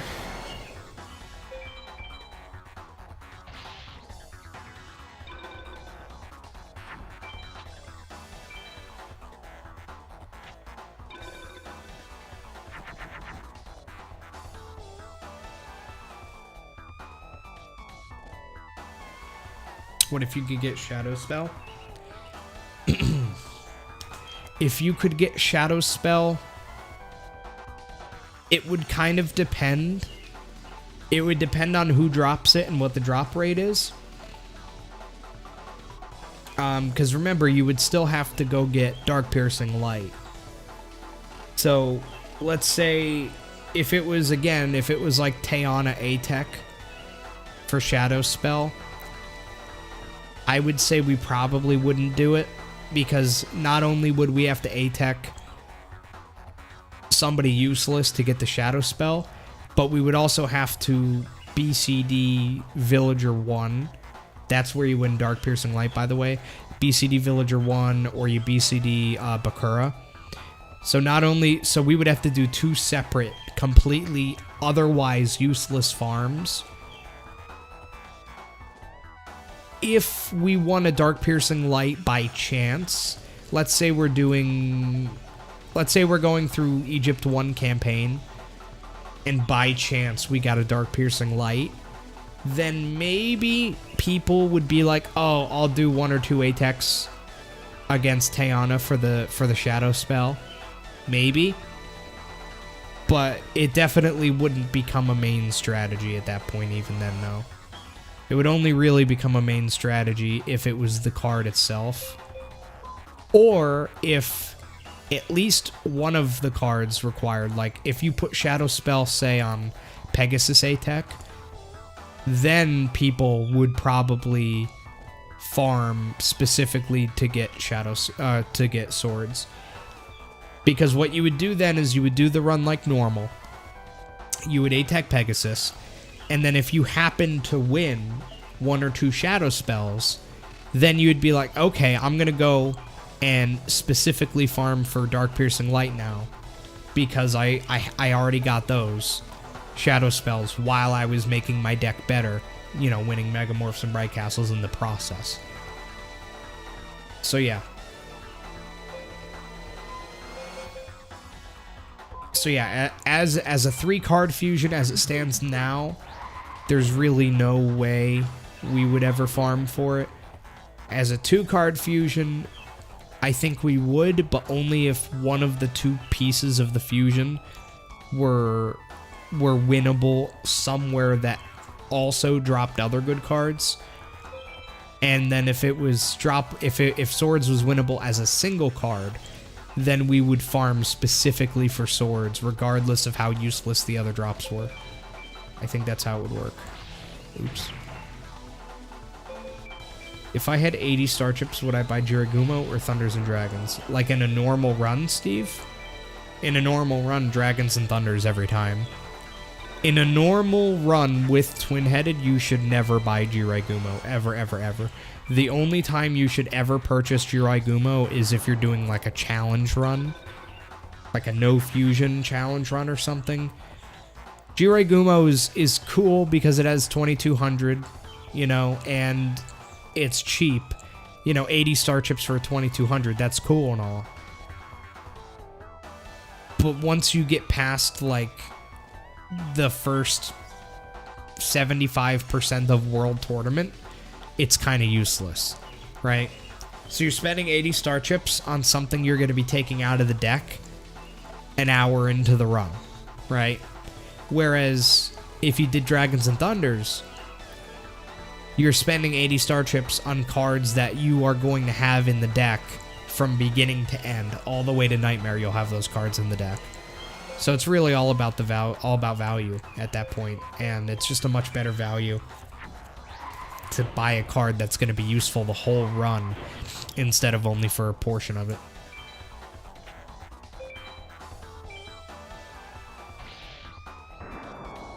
How rare could swords be on Tayana and I'd still farm for it? I would say there's 2 answers to that. One of the answers would be like, so right now in normal Forbidden Memories, you can win Regeki from Shoddy A-Tech, right?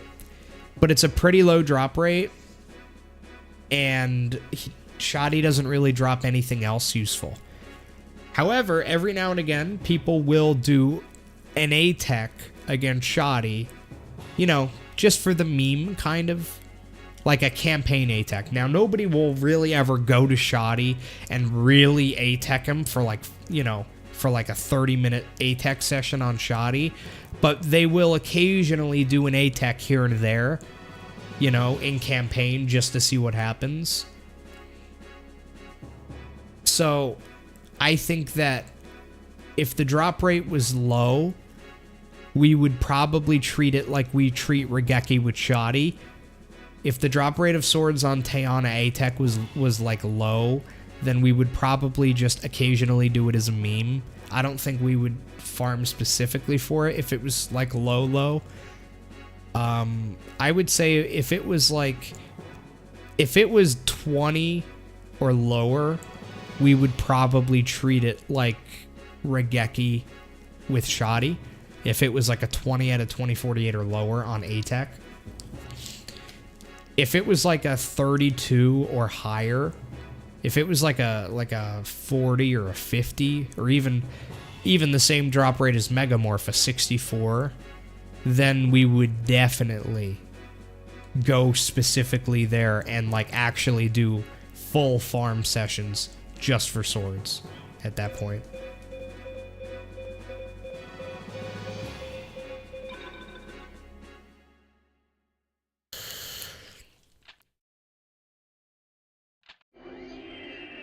Got MBD like 7 times, but no Metal Zoa. Damn. I played versus Sebek that many times. He's still not giving me Metal Zoa. Is that normal?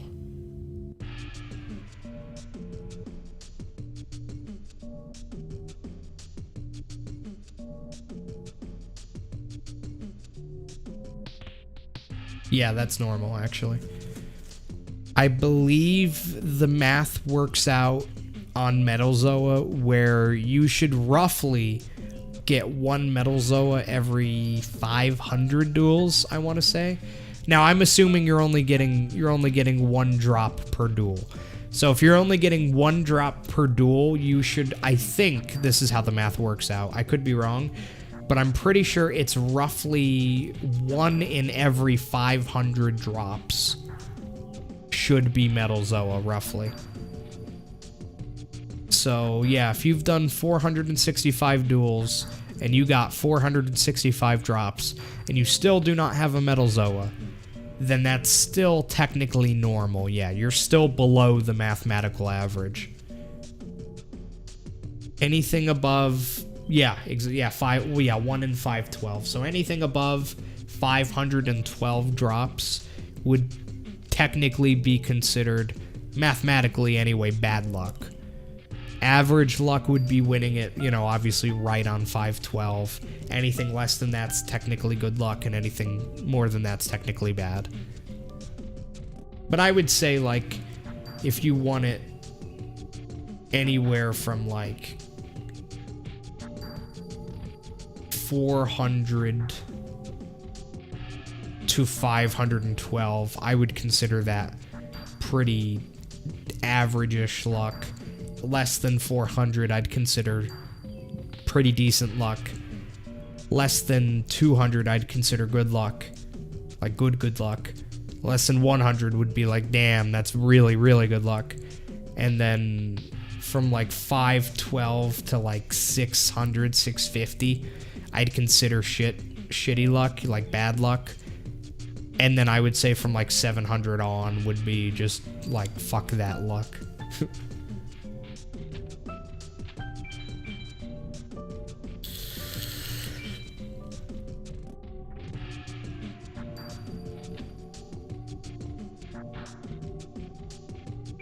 Damn, dude, it's already 5 in the morning. I should really stop for the night.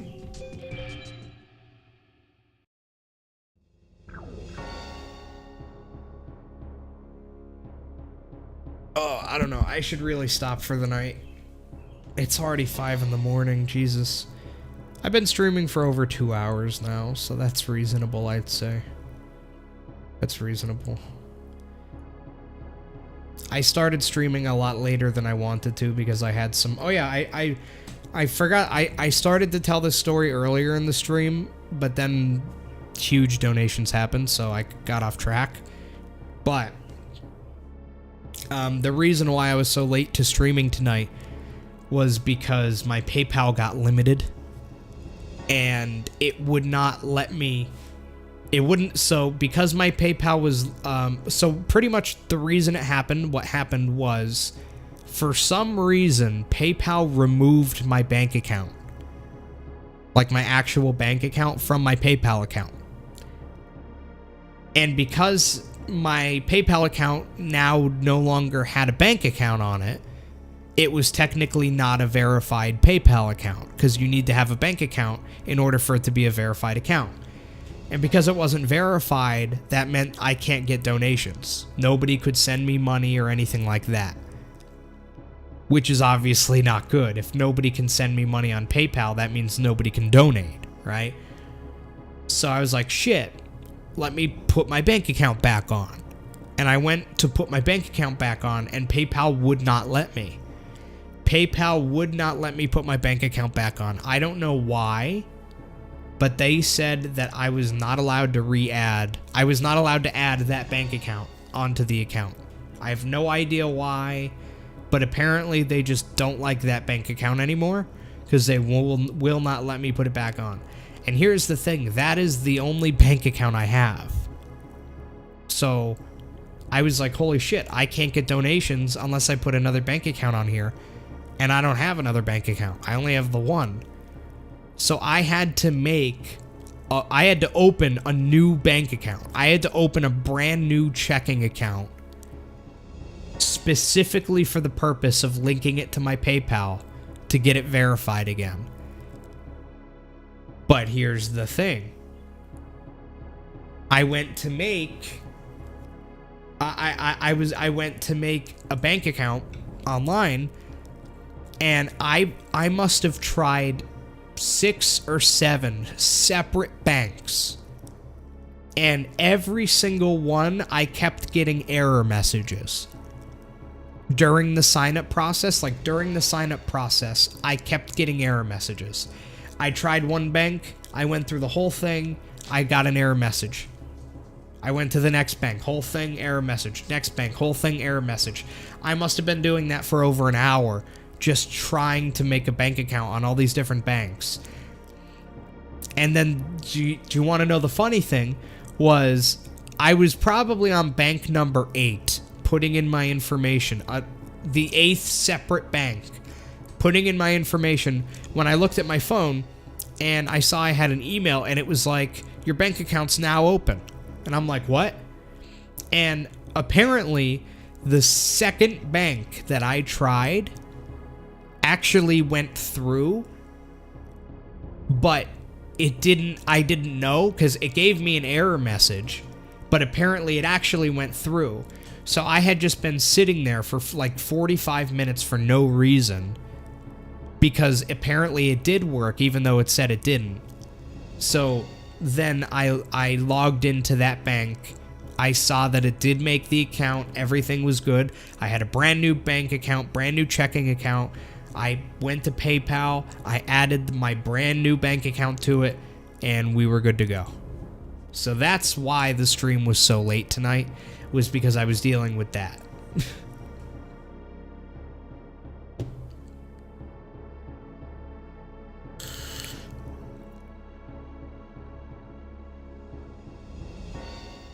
It's fucking horrible, dude.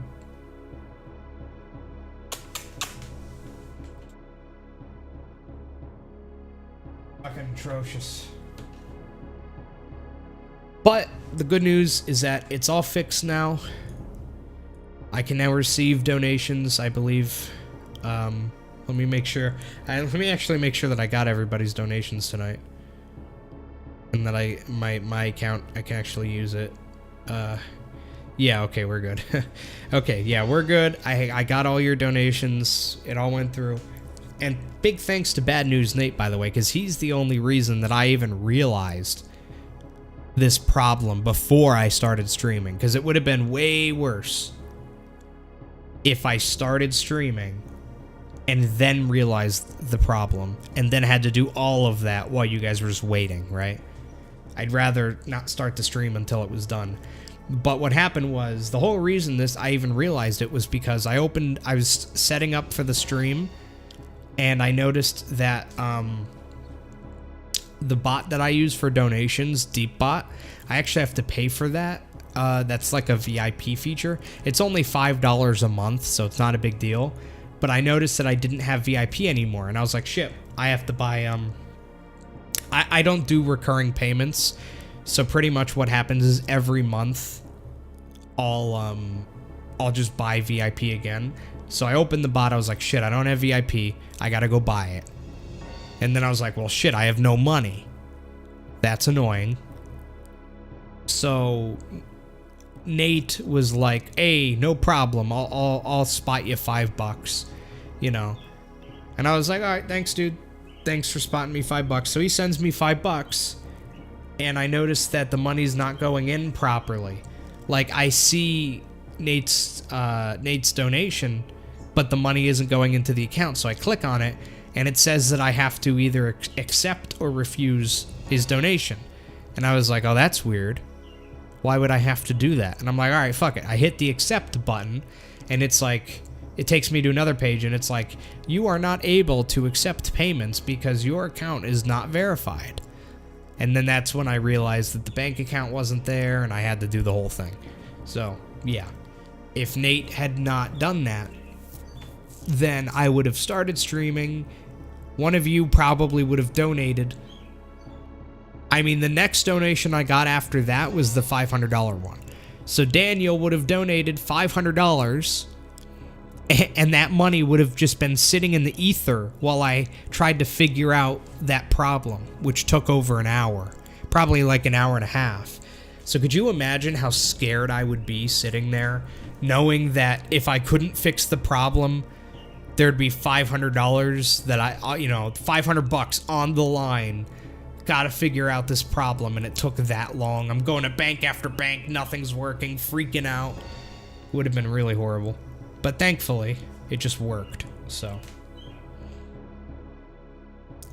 anyways, yeah, I'm gonna stop streaming now. It is almost 5:30 in the morning, and I need to get some sleep. And remember, Cuphead DLC today, boys. Oh, I'm excited. Oh, I'm excited. So I will see you guys later today with the Cuphead DLC. And probably what I'm gonna do, by the way, oops, I'm probably gonna just replay the entire game, because it's been a little while since I've played all of Cuphead. So I'll probably just get the DLC and then replay the whole game, and then do the DLC like naturally, I guess. Maybe I'll do a playthrough as I think they added a new character and some new guns and charms and shit. So, you know, I'll go through the game with all of that, and then we'll do the DLC bosses and whatever else. We'll see where it is, you know. Yo, thank you, Dark Macro. I appreciate it. The 199 super chat. Making sure it still works. It still works, alright.